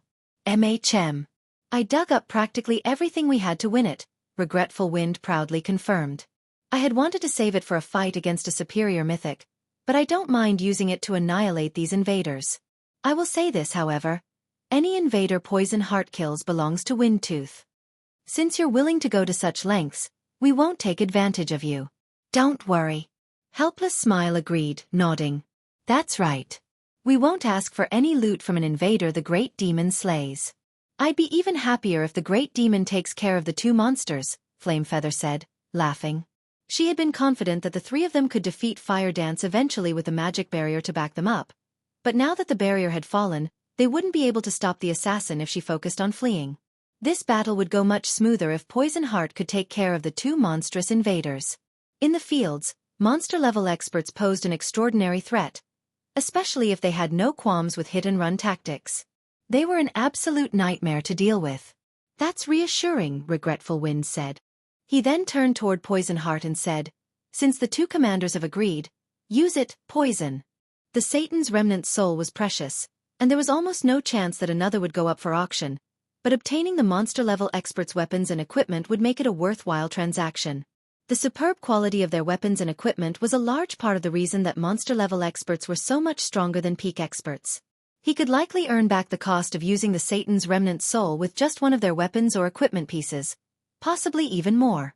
Poison Heart was elated as he pulled a black bottle from his bag and started to remove the seal. He had hoped he could use the Satan's remnant soul to help him become a 2-star Viscount, but because the item was so valuable, he didn't want to use it solely for his promotion. He had wanted to save it until he could use it to kill 2 birds with 1 stone, which was why the item had remained in his bag for so long. Now that he had found the perfect opportunity, he wouldn't hold back. Once Poison Heart had removed the seal, he doubled in size, and 2 pairs of jet-black wings, enveloped in fire, grew from his back. So strong. So, this is the power of a Tier 4 Great Demon. Poison Heart exclaimed as he felt an immense power course through his veins. So much strength. Absolute power. This omnipotent feeling was intoxicating. Sure enough, a great demon is truly awe-inspiring. Poison can now likely slay all of the intruders without our help. Helpless Smile said. He couldn't help but feel a little jealous as he gazed at Poison Heart's new form and sensed the assassin's intense aura. Poison, I'll leave the rest to you. Remember, you need to finish this battle quickly. We won't be able to hold on for long. Regretful Wind shouted to his subordinate before casting another spell against Fire Dance. Leave it to me, Commander. I'll make sure they all die. Poison Heart declared. He flapped his wings and flew straight toward the source of the deep voice. He was so fast that the team's Tier 2 demon players didn't even have time to react. So fast. These invaders are dead now. The 3 adventurer team's members were astonished when Poison Heart vanished in the blink of an eye. Some of them even pitted Shurfeng's team. Even working together, their teams wouldn't have been a match for Shurfeng's people if they had attacked before the Battle Wolves' crusade. But after that fight, they had gained a bountiful harvest that had helped them undergo qualitative transformations. Now, with the great demon Poison Heart by their side, they were all confident that their teams could repel Battle Wolves' army by themselves, let alone a laughable team of 300+ experts. What a pity! It seems your companion is doomed. Flamefeather said, grinning as she brandished her axes at Fire Dance. I think you're the one that should pray for your friend. Fire Dance rolled her eyes at the other woman. I think you've misunderstood something from the very beginning. Misunderstood? And what would that be? Flamefeather asked curiously. I'm not responsible for killing that assassin. In fact, I hadn't even seen him before looting his body, Fire Dance said. I only came to collect the items. The 3 commanders immediately paled. What do you mean? You didn't kill 7 constellations? Read latest chapters at Wuxia World. You're not the monster he was talking about? Regretful Wind, Flamefeather, and Helpless Smile simultaneously recalled 7 constellations dying monster. Run quickly. If Fire Dance hadn't seen the assassin before he died, she couldn't be the monster he had warned them about. But before the 3 commanders could respond, They heard a series of explosions from the nearby forest, and the ground under their feet shook violently. After a few seconds, a colossal figure flew toward them, slamming into a nearby tree and felling it. The figure was none other than Poison Heart, who had just flown toward the other monster-level expert a moment ago. Chapter 25-26. Despair of 3 adventurer teams, Poison. Regretful Wind was shocked when he saw Poison Heart's miserable figure lying at the base of the collapsed tree. Right now, the assassin was a bona fide Tier 4 being. He was even stronger than Tier 4 players. The man had command of every Tier 4 skill and spell a great demon possessed, which was an advantage that Tier 4 players wouldn't have. And yet, someone had thrown Poison Heart with an attack. When Flame Feather and Helpless Smile saw this, they found the scene incredibly familiar. They had encountered 7 constellations in the same way. Is the monster 7 constellations referred to in that area of the forest? Helpless Smile tensed as he recalled the other assassin's warning. They had gone to great lengths to corner Fire Dance, yet just when they thought they had curbed the monster 7 constellations had warned them about, reality's punchline hit them. Flame Feather was also momentarily dazed over the unexpected revelation, and for a moment, she forgot about her fight with Fire Dance, very nearly letting the female assassin kill her. After a brief moment of silence, a man emerged from between the nearby trees. He was fully clad in pitch-black light armor, and hid his appearance under a black cloak. 2 long swords hung from his belt, and the frightening amount of mana he radiated formed a layer of mist around his body. Within the burning forest, he looked like the Grim Reaper, and everyone who saw him felt chills crawl down his spine. The 3 adventurer team's main force members, who had been prepared to follow Poison Heart into battle, glanced back at their commanders. None of them were sure whether or not they should try to confront this invader. If this man had even thrown Poison Heart, who had transformed into a great demon, they'd suffer an even worse fate. It was highly likely that they'd die instantly just like 7 constellations did. The mana he's radiating is practically even denser than Poison Heart's. Is he really just a Tier 3 player? Flame Feather exclaimed when she saw Xueqi. Although determining a player's strength by the mana they radiated wasn't possible, the more mana wafting from one's body, the stronger their skills and spells would be. They'd also have higher physical stats and could more easily exhibit combat power beyond their limits. The amount of mana under his control was precisely the reason Poison Heart had felt omnipotent after reaching Tier 4. However, this Tier 3 swordsman commanded even more mana than Poison Heart did after his transformation. It was unbelievable. Could he have unlocked his mana body's full potential? Regretful Wind thought of a possibility as he sensed the immense amount of mana surrounding Xueqi. He couldn't think of any other reason that would let a Tier 3 player command so much mana. Is a fully unlocked mana body really this strong? Helpless Smile wondered, skeptical about Regretful Wind's guess. As demon players, unlocking their mana body's potential proved far more difficult than it was for human players because their body structure was completely different. Hence, Demon City's players hadn't paid much attention to their mana body's potential. They felt that raising their demon ranks was a better use of their time. Not even most great demons they came across had fully unlocked mana bodies. Demon players were also physically stronger than humans, and they controlled more. They simply didn't need to go to the trouble of unlocking their mana body's potential. As long as they raised their demon rank, they were more than powerful enough to suppress human players. But Helpless Smile had never dreamed that human players with fully unlocked mana bodies would be this strong. The amount of mana Xueqi controlled was enough to give him goosebumps. It was easy to imagine how powerful the swordsman's skills and spells would be. This isn't worth the trouble. Demon's Heart didn't offer nearly enough demon crystals for us to take on a monster like that. As Regretful Wind watched this Grim Reaper approach, he inwardly cursed the Dark Guild. If he had known that he'd have to fight a monster like this swordsman, he never would have led his team here. Even if they managed to defeat Xueqi, it would be a Pyrrhic victory. 3,000 plus demon crystals wouldn't even come close to compensating their losses. What are you afraid of? He's just one person. There's a limit to his stamina. Poison didn't even take that much damage.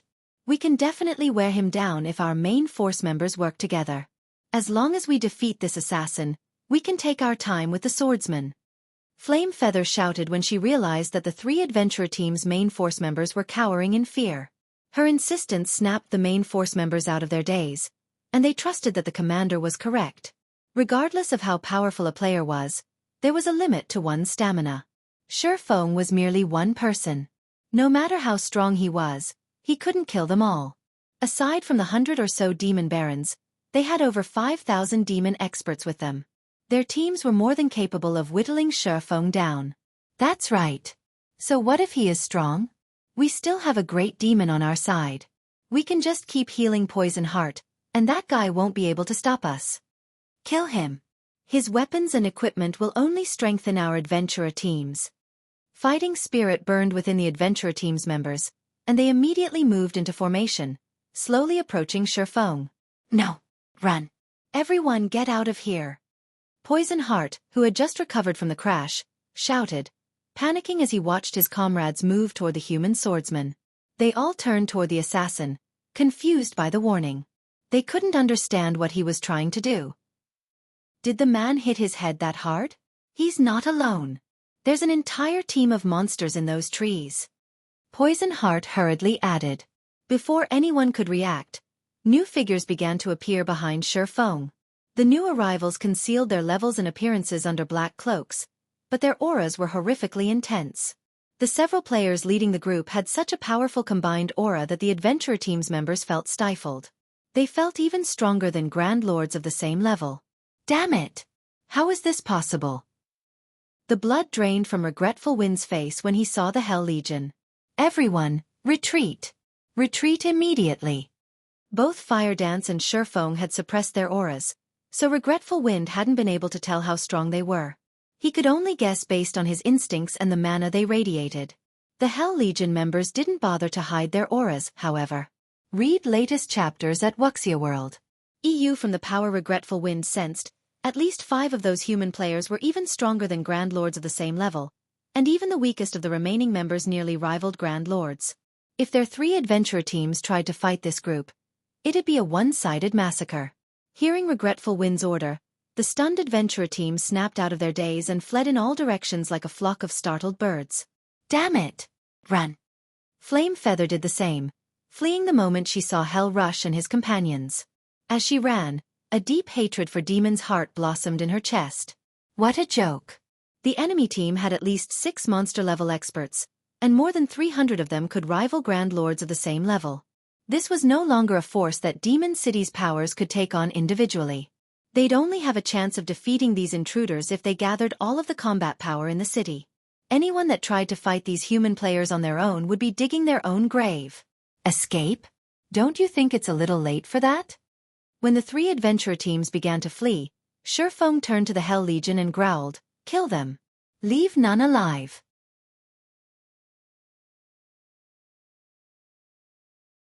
Chapter 25-27. Sweeping victory. As soon as Xueqi gave the command, the Hell Legion pounced on the fleeing demon players like ravenous tigers. Although demonized players' physiques and basic attributes were superior to ordinary human players, and they could run much faster than humans, the Hell Legion's members were among the best in Netherworld Empire. Moreover, they had some of the best equipment available in God's domain at this stage of the game. Including their special bloodline, their basic attributes were even higher than the adventurer team's demonized members. The Hell Legion's experts caught up to the fleeing adventurer teams in no time at all. Damn it! They're too fast. You think you can bully me? I'll fight you to the death. I refuse to believe I can't defeat at least one of you. Realizing that escape was impossible, the adventurer teams turned and decided to stand up to the Hell Legion. Over 1,000 Tier 2 experts tried to meet the incoming Hell Legion experts, and although they knew they had a basic attribute advantage, they moved into defensive formations, with MTs on the front line and ranged players in the back. Their coordination was smooth, giving the Hell Legion's experts no chance to face them one-on-one.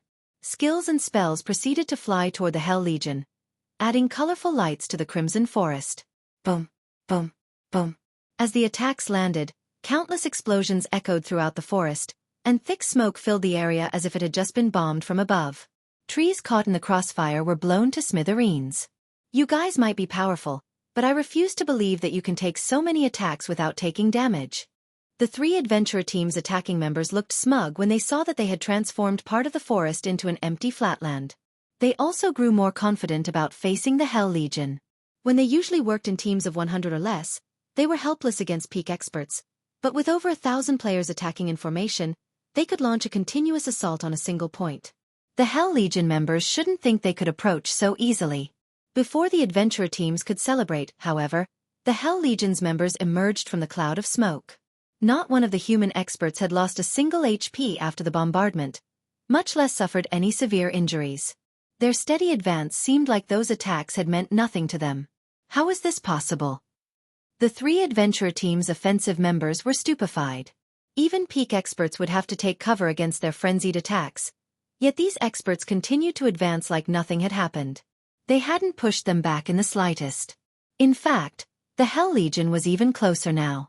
The adventurer team's main force members, who had long since fled, shook their heads at the scene. How can anyone think those experts would be so easy to defeat? Players that hadn't yet reached Tier 3 simply couldn't understand how terrifying Tier 3 players were. That bombardment wouldn't even have damaged the adventurer team's Tier 3 players, much less the Hell Legion. With the extraordinary physique and basic attributes Tier 3 players had at their disposal, evading most Tier 2 players' skills and spells was a piece of cake. Even if they couldn't dodge the more flexible and accurate attacks, they could block them. Without tremendous power, Tier 2 players would have an incredibly hard time dealing damage to a Tier 3 expert. At worst, they'd only lose some stamina and concentration. In an instant, the Hell Legion's experts arrived before the adventurer team's frontline MTs. Streaks of light struck the MTs' vitals, dealing hundreds of thousands of damages and plundering all of the MTs' HPs. From afar, it looked like the MTs had been cursed as they fell, one after another. Over 1,000 experts from the three adventurer teams had fallen in just a dozen or so seconds. The remaining players, who had pondered staying for the fight, gasped. They had already known the difference between the two sides' combat power was massive, but they had never dreamed that it would be this huge. Every player that had chosen to fight had fallen in the initial clash. Only the adventurer team's main force members weren't surprised. In truth, the Hell Legion didn't just have incredible basic attributes. Their combat standards were also absurdly high. Unlike Xueqi and Fire Dance, the Hell Legion's experts made no attempt to hide their combat standards, which made it easy for the main force members to notice. Meanwhile, from what they could tell, even the weakest human player of the team had reached the Flowing Water Realm, while most of the Hell Legion had reached the Void Realm. The three adventurer team's commanders had only recently reached the Void Realm, and none of their teammates had caught up to them. The Hell Legion continued to cull the three adventurer teams like the Grim Reaper himself. Their assault was unstoppable. The adventurer teams didn't even have the chance to buy their commanders any time. At this point, only the three commanders and Poison Heart, who was still a Tier 4 Great Demon, had any chance of escape. However, Xueqi, Hell Rush, and the others had suppressed the four demon players, who rapidly lost HP. In less than 10 minutes, the forest floor was covered in several thousand demon player corpses. None of the three adventurer team's members had gotten away with their lives. Demon City, Demon's Heart's residence. Commander Troubled, what do you think of the training room we've constructed? Furious Heart asked, smiling as he gestured to the marble building before him. It's amazing. The darkness energy seeping from it is already so dense. If demon players train in the building, they'll most likely climb to the Baron rank very quickly. They might even meet the conditions to reach the Viscount rank, Troubled Time surmised, shocked as he examined the training room bathed in darkness energy. Raising their nobility ranks wasn't easy for demon players.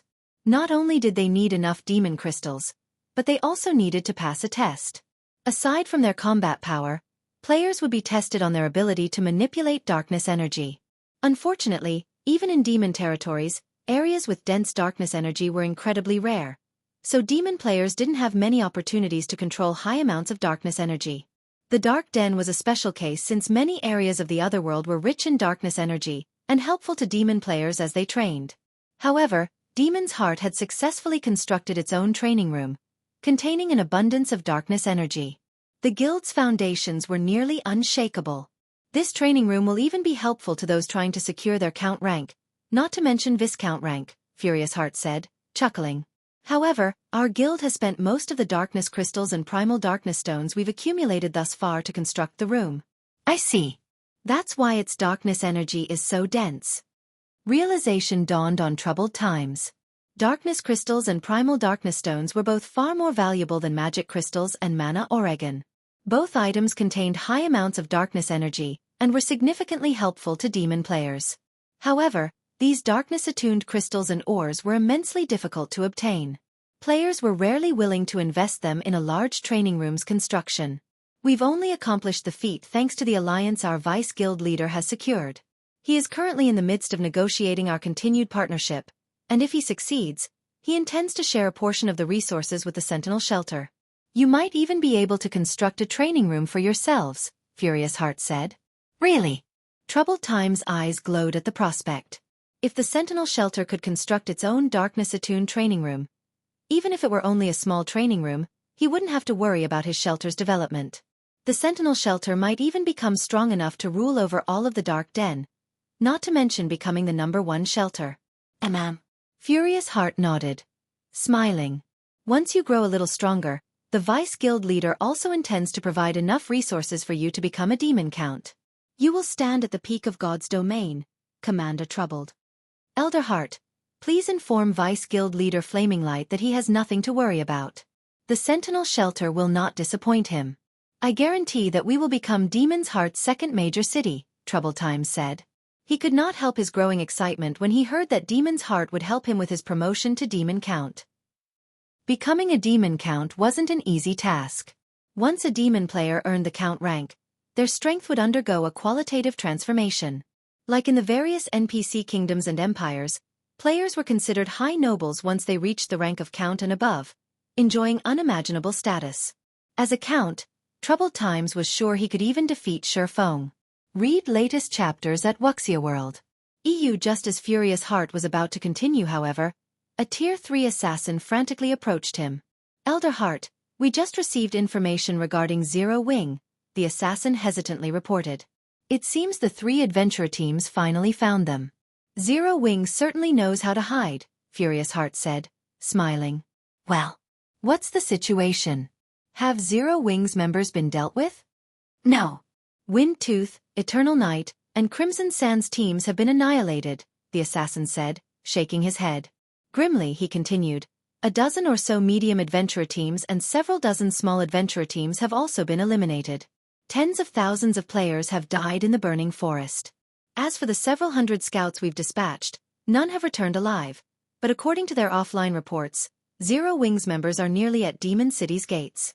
They'll likely reach the city's entrance in about 10 minutes.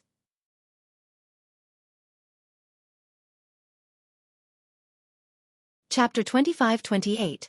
Commotion in Demon City. When the Tier 3 assassin ended his report, everyone present fell silent, staring at the assassin in astonishment. What did you say? Annihilated? Although the strength of those 3 adventurer teams is subpar, they should have a total of 10 demon viscounts and nearly 100 demon barons. The number of Tier 3 experts they have should also exceed 200. With them in the way, even a superpower's trump card legion shouldn't dream of gaining any advantages in the burning forest. How could a measly team of 300-plus players possibly annihilate them?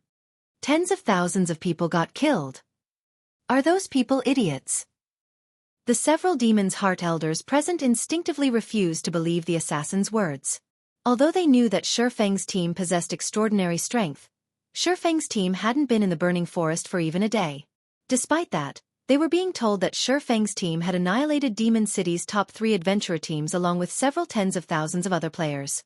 Moreover, none of the scouts that came across Xueqi's team managed to return alive.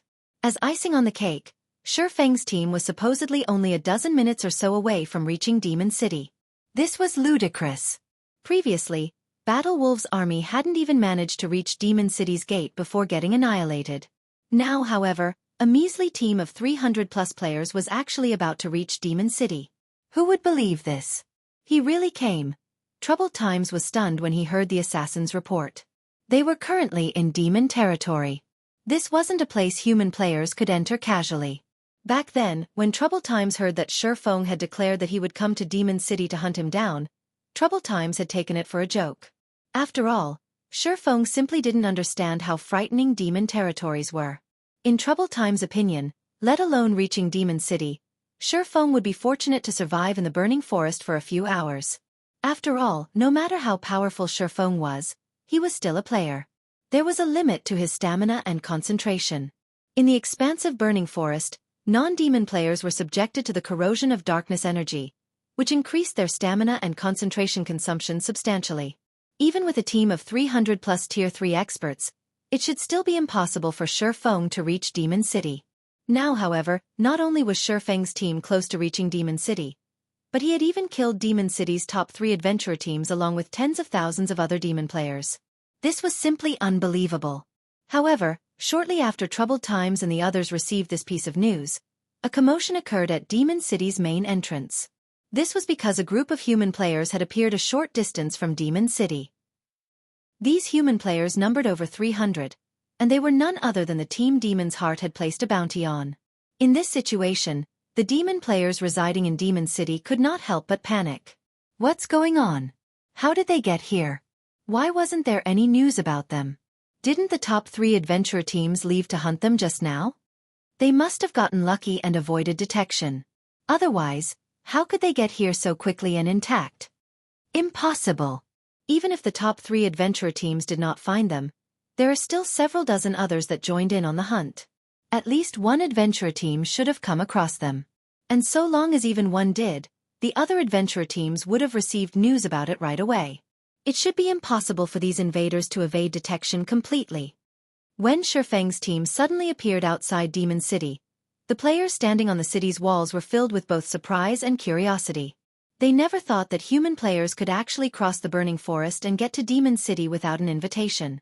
This was the first time a situation like this had occurred since Demon City's construction. Of course, there's no news about these invaders, as everyone that came across them had gotten killed. A friend of mine was one of the players that joined the hunt. Despite the adventurer team he belonged to having over 1,000 members, none of them managed to make it out alive after coming across the invaders. According to what I heard, the top 3 adventurer teams also got annihilated. They're just keeping their mouths shut all this time to prevent information leaks. As the ordinary players on top of the wall were discussing the situation, a Tier 3 expert rolled his eyes at their ignorance and revealed the truth to them. Upon hearing the Tier 3 players' revelation, the ordinary players were stunned. At the same time though, they eyed the Tier 3 expert skeptically, suspecting that this expert was playing a joke on them. It seems the rumor I heard coming from Demon's Heart's members is true, after all.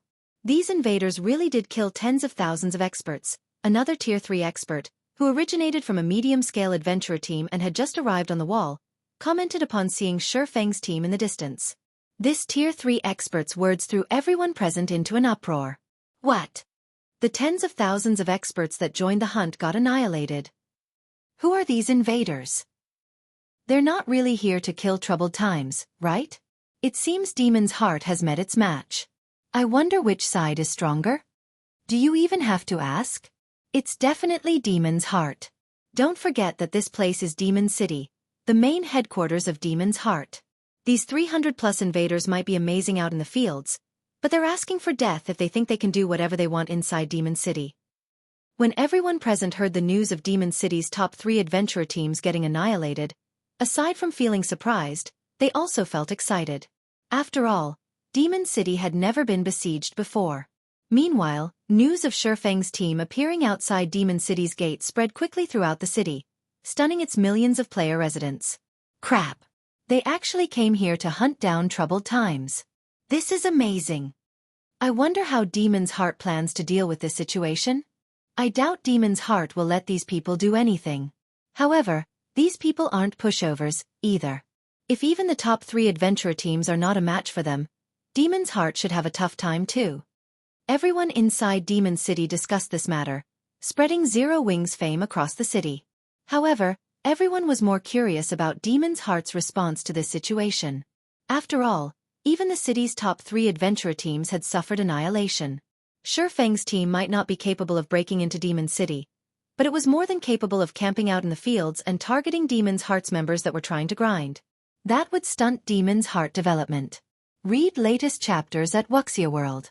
EU. Meanwhile, news of Shifeng's team's arrival also quickly reached Demon's Heart's residence. And when Troubled Times heard about this, his complexion turned deathly pale. He never thought that Shifeng would get to Demon City so soon. He had witnessed the swordsman stopping a demon king's hand before. If Shifeng sneaked into Demon City and secretly took action against him, Troubled Times was almost certain to lose his life. Commander Troubled, you can rest easy. So what if Black Flame has arrived? This is Demon City, Furious Heart said when he saw the ugly look on Troubled Times' face. He then smiled and continued, however, Zero Wing has been acting arrogantly for long enough. They aren't even bothering to sneak around to take action. They are indeed very arrogant. They actually dare camp in front of our front gate and let everyone know of their arrival.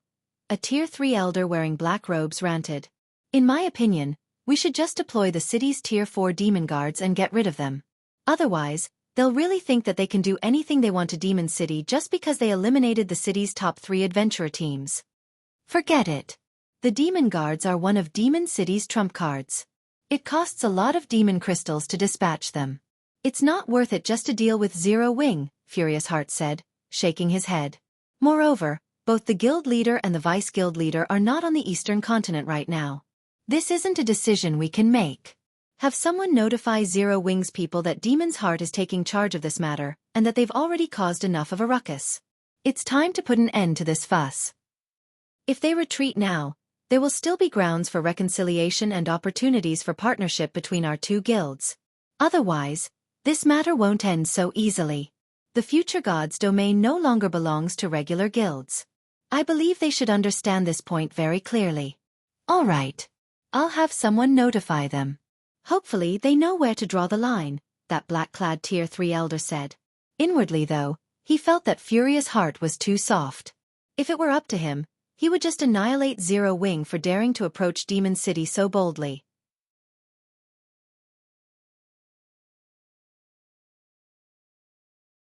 Chapter 25-29. Provoking Demon's Heart?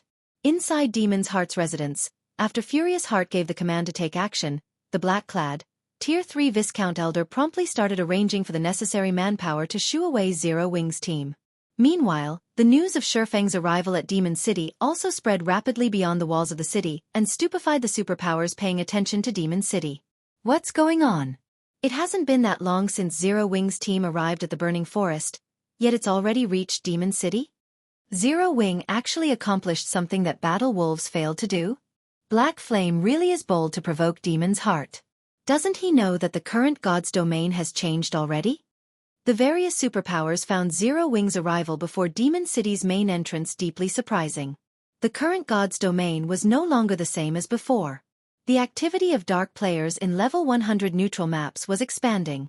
Moreover, the strength of dark players was growing rapidly, at a rate frightening even to the various superpowers. Meanwhile, one of the fastest developing dark powers was Demon's Heart. Not only did Demon's Heart boast a large number of experts, but its guild members were also improving at a flying pace. It was no exaggeration to say that, so long as a member of Demon's Heart reached Tier 3 as well as the rank of Demon Baron, they would instantly become an existence rivaling Tier 3 peak experts. In fact, their survivability out in the fields would be much stronger than human peak experts. Moreover, unlike regular players, dark players received rewards and improvements from killing other players. They had a much greater advantage when it came to leveling and upgrading their weapons and equipment. Even though dark players were a minority in God's domain, they were now strong enough to go up against regular guilds in level 100 neutral maps. This was why many independent players were opting to become a dark player, which in turn, continuously increased the dark player population in God's domain. This change drove the incredibly fast growth of the various dark powers. Of course, the rapid development of dark players came with a price. Compared to regular players, the penalty dark players suffered for death was many times greater. Hence, in order to avoid death, current dark players were limiting their sphere of activities instead of rampantly clashing with regular players. Nevertheless, even the various superpowers did not dare provoke dark players casually, much less dark powers like Demon's Heart. None of the various superpowers had expected Zero Wing to provoke Demon's Heart. Moreover, Zero Wing had gone all the way to Demon City's main entrance to do so. Meanwhile, inside one of the advanced restaurants in the Ten Saints Empire's capital, Illusory Words was currently enjoying a meal. Midway through her meal, however, a Tier 3 assassin barged into her private room with a tense expression on his face. Vice Guild Leader, we just received news that Zero Wing annihilated not only Demon City's top 3 adventurer teams but also tens of thousands of Demon City's experts. Zero Wing's team has already arrived before Demon City's main entrance. By the looks of it, Zero Wing is really intent on taking action against Troubled Times, the Tier 3 assassin said, astonishment writ large on his face. They arrived already? Illusory Words similarly felt astonished by this point. She had visited Demon City as a guest before, so she knew just how difficult it was to cross the burning forest. A large number of demon patrol squads and demon players operated within the forest. In her opinion, even with frightening strength, Xueqi and his team should still struggle to reach Demon City. In fact, by the time they got to Demon City, the tracking mark they placed on troubled times might have disappeared already. In that case, visiting Demon City would also be meaningless. However, Xueqi's team had actually reached Demon City less than a day after they entered the burning forest. Moreover, they didn't arrive at the city by covert means but walked straight to the city instead. We also found out a little regarding the relationship between Troubled Times and Demon's Heart, the Tier 3 assassin said. Troubled Times' Sentinel Shelter is Demon's Heart's most important pawn in the Dark Den. Demon's Heart is even planning to turn the Sentinel Shelter into its main headquarters. In addition, Troubled Times fought alongside Flaming Light, one of Demon's Heart's vice guild leaders, during the early stages of God's domain. Although the two of them eventually chose different development paths, Troubled Times is now one of Flaming Light's trusted aides, due to his excellent strength and talents. He's actually Flaming Light's confidant? Illusory Words frowned at this situation.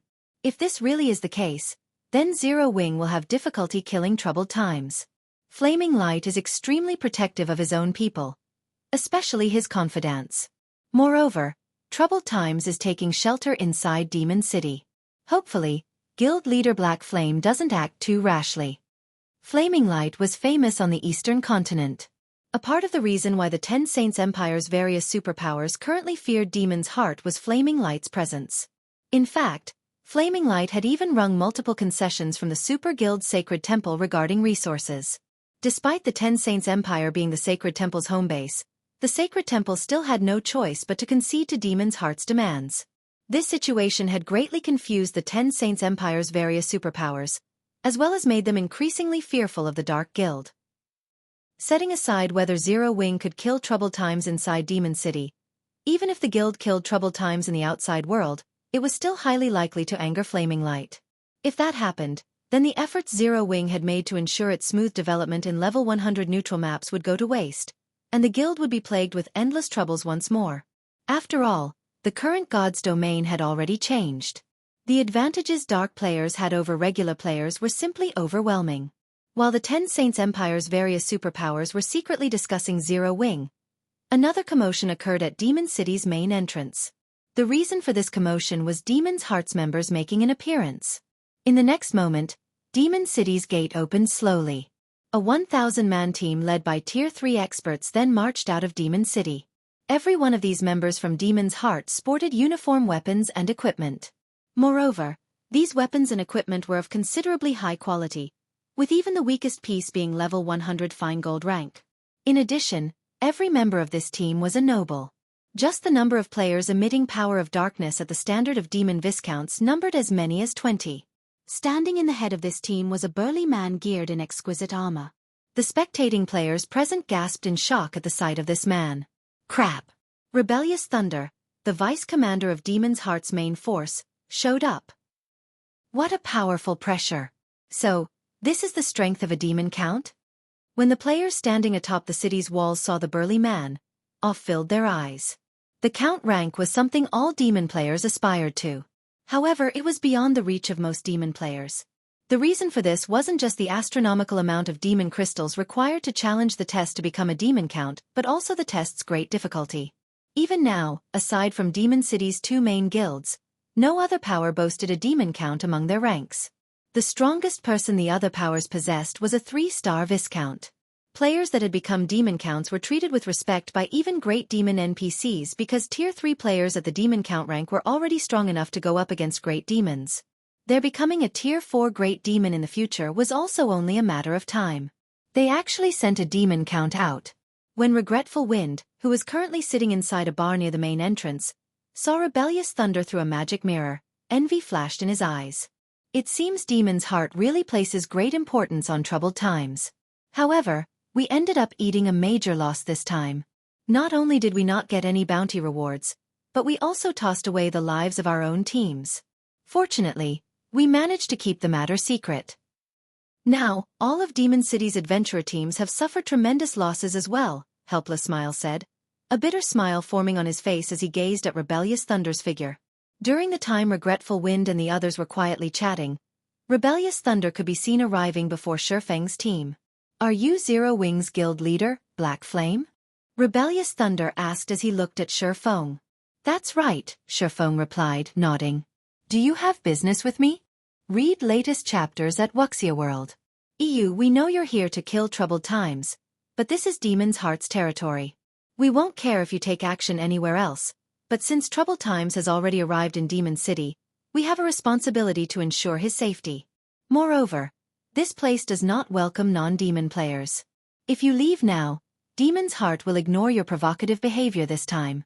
There might even be chances for partnership between our two guilds in the future, Rebellious Thunder said sternly. What if I refuse? Shifeng asked, chuckling. Then, you'll make an enemy out of Demon's Heart. Rebellious Thunder warned coldly, his words echoing throughout the main entrance. Upon hearing Rebellious Thunder's words, the spectating players standing on the city walls were silent because nobody would dare offend Demon's Heart on a demon territory. Any that did would not be able to leave with their lives. If that's the case, let's just become enemies.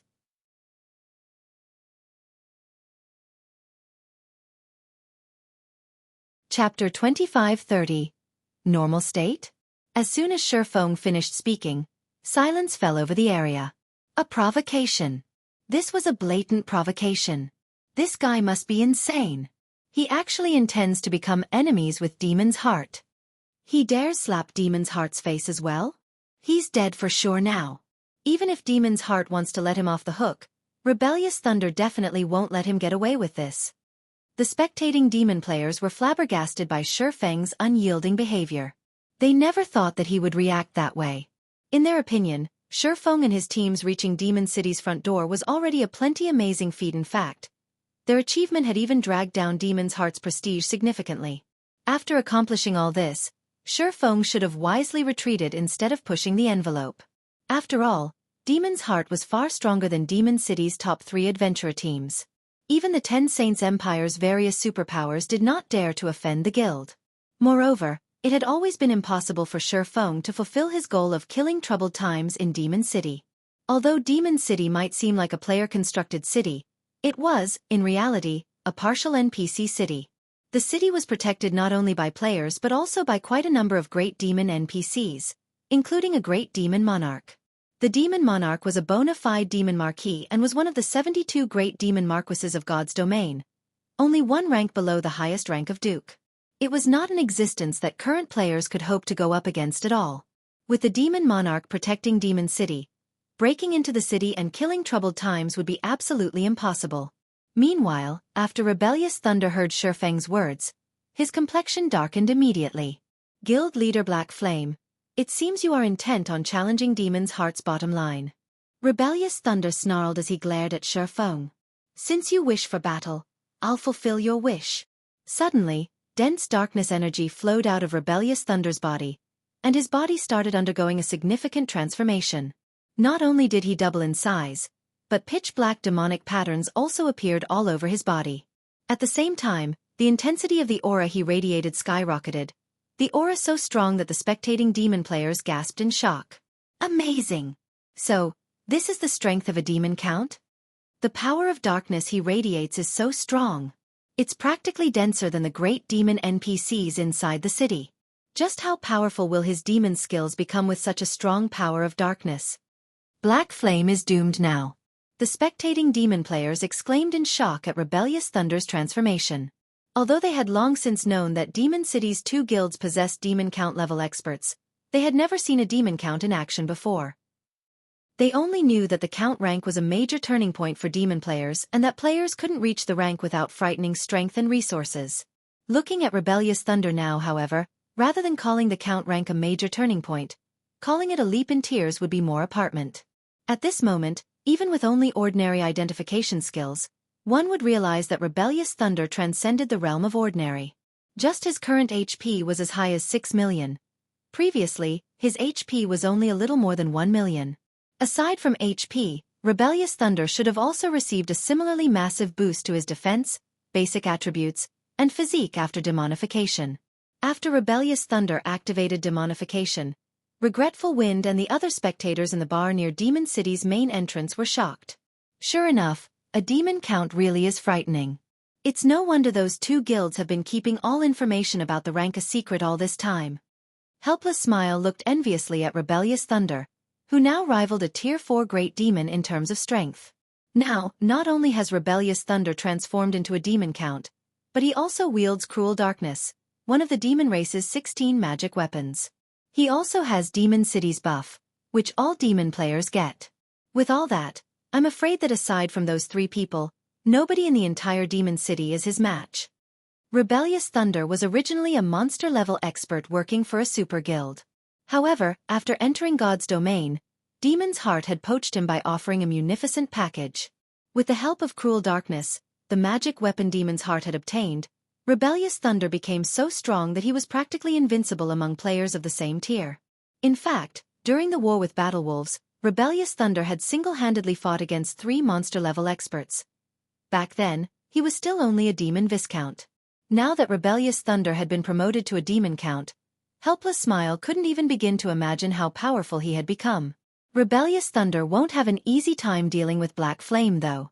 After all, Black Flame suppressed Poison Heart even after Poison Heart had transformed into a great demon, Regretful Wind said as he looked at the demonized Rebellious Thunder. I believe it's going to be a tough battle. Regretful Wind had personally experienced Shurfeng's terror. Even if Rebellious Thunder was powerful, the Elementalist did not think that Rebellious Thunder could easily defeat Shurfeng.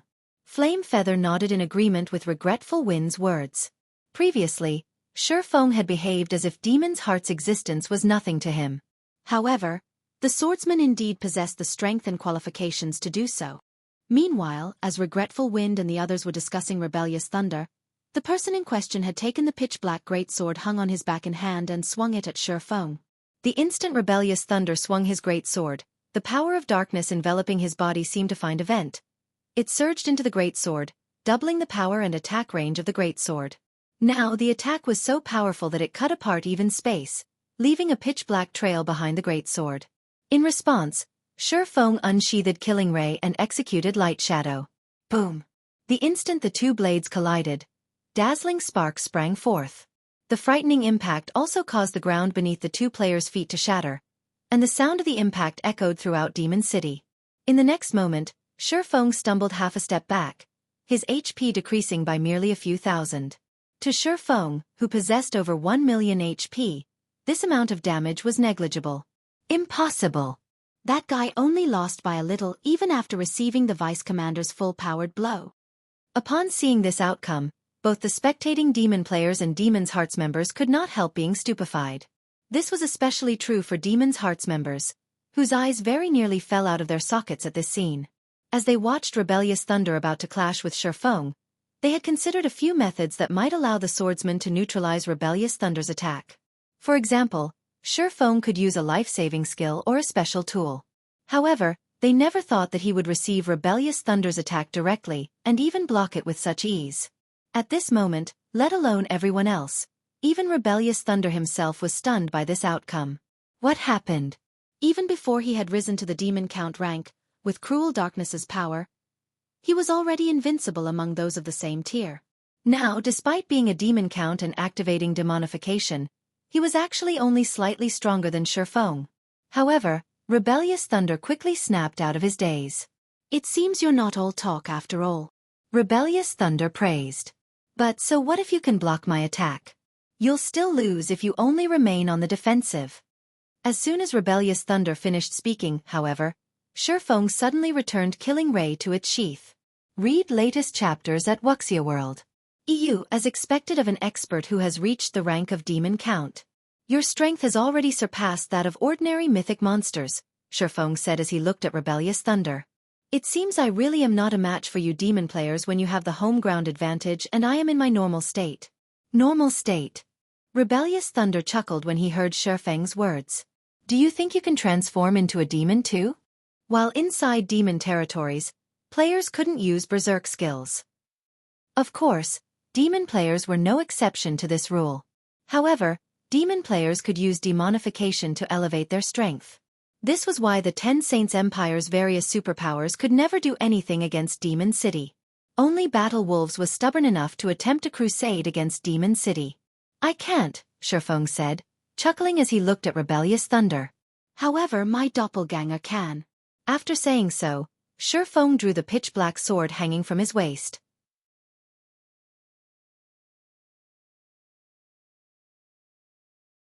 Chapter 2531.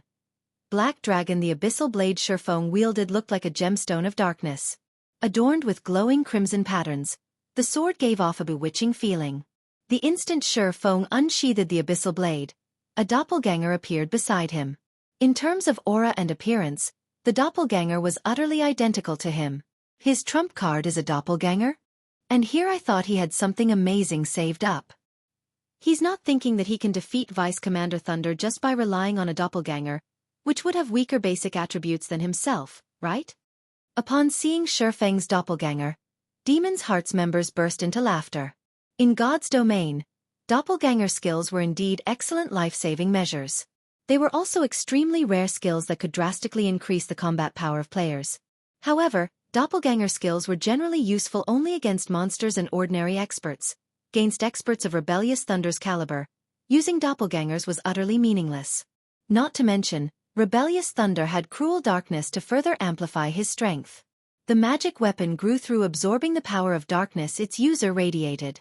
In return, the weapon not only provided its user with a significant boost in strength, but also extended its user's attack range drastically. When Rebellious Thunder wielded it, he could achieve an attack range of roughly 20 yards, which basically transformed him into a ranged player. With such an attack range combined with Rebellious Thunder's strength and techniques, it wouldn't matter if he went up against 1 or even 5 melee players. There wouldn't be much difference, as he wouldn't give his opponents an opportunity to get close to him. Meanwhile, if a melee player couldn't approach Rebellious Thunder, they naturally couldn't attack him, either. This was the reason why Rebellious Thunder was able to fight 3 of Battle Wolf's domain realm experts simultaneously without being put at a disadvantage. Since Xuefeng had summoned only 1 doppelganger, this increase in numbers wouldn't affect Rebellious Thunder's performance in battle at all. "Although I don't know what you're trying to pull here, you should just use whatever cards you have," Rebellious Thunder advised. Even after seeing Xuefeng summoning a doppelganger, he did not hurry to attack Xuefeng. Instead, he simply casually observed the swordsman before him. "I'll teach you how foolish it is for you to make an enemy out of Demon's Heart." After Rebellious Thunder said this, the power of darkness that his body radiated intensified once more. This time, it even produced a faint layer of dark fog around his body. At the same time, the magic weapon he wielded seemingly received an upgrade. Now, pale blue flames flickered around Cruel Darkness's blade. However, these flames did not increase the ambient temperature but decrease it. The temperature fell so low that the nearby plants even started freezing. "He can still grow stronger? Amazing! This is truly amazing." It's no wonder even the top 3 adventurer teams do not dare defy Demon's Heart.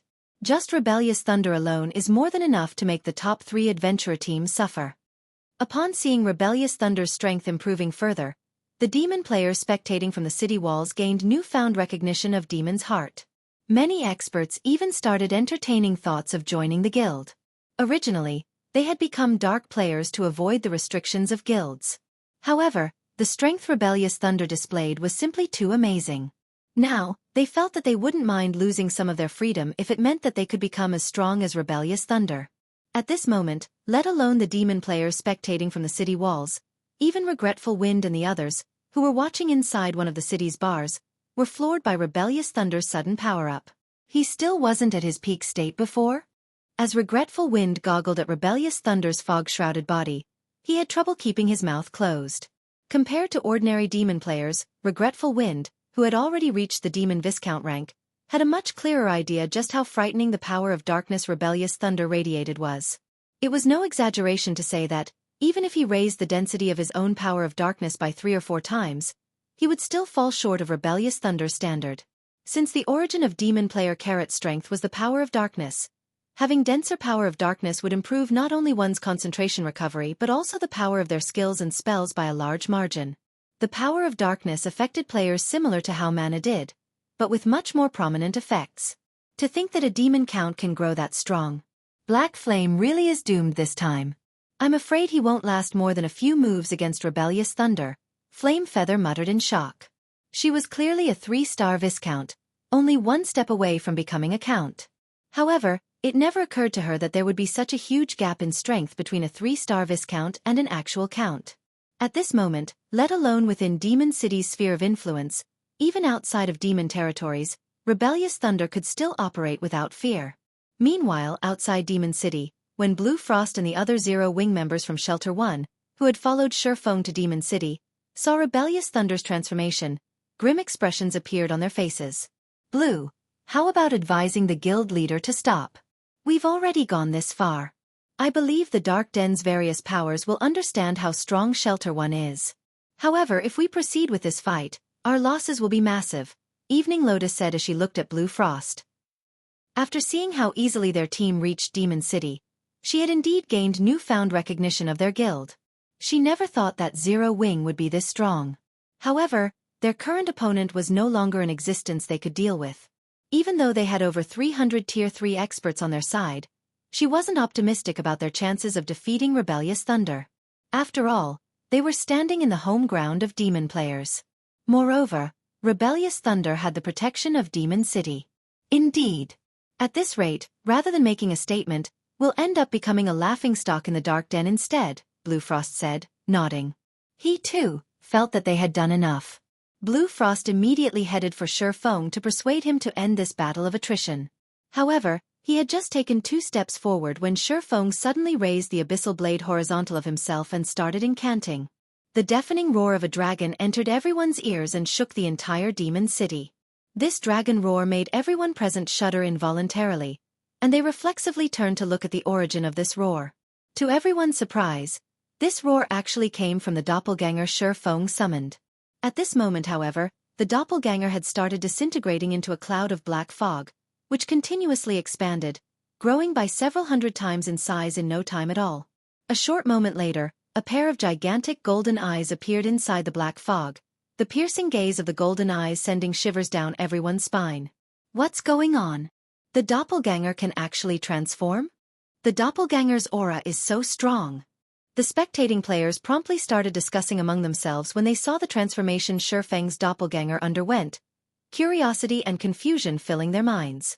It seems you weren't spouting nonsense before, Rebellious Thunder said.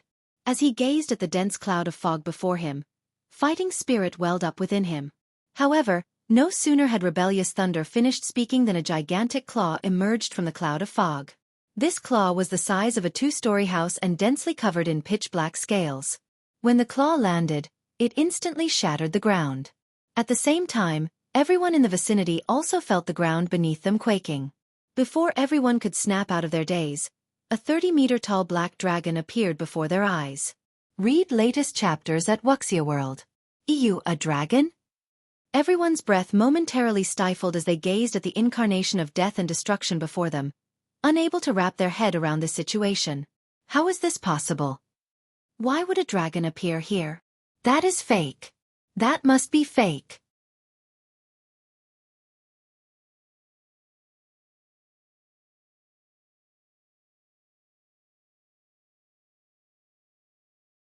Chapter 2532.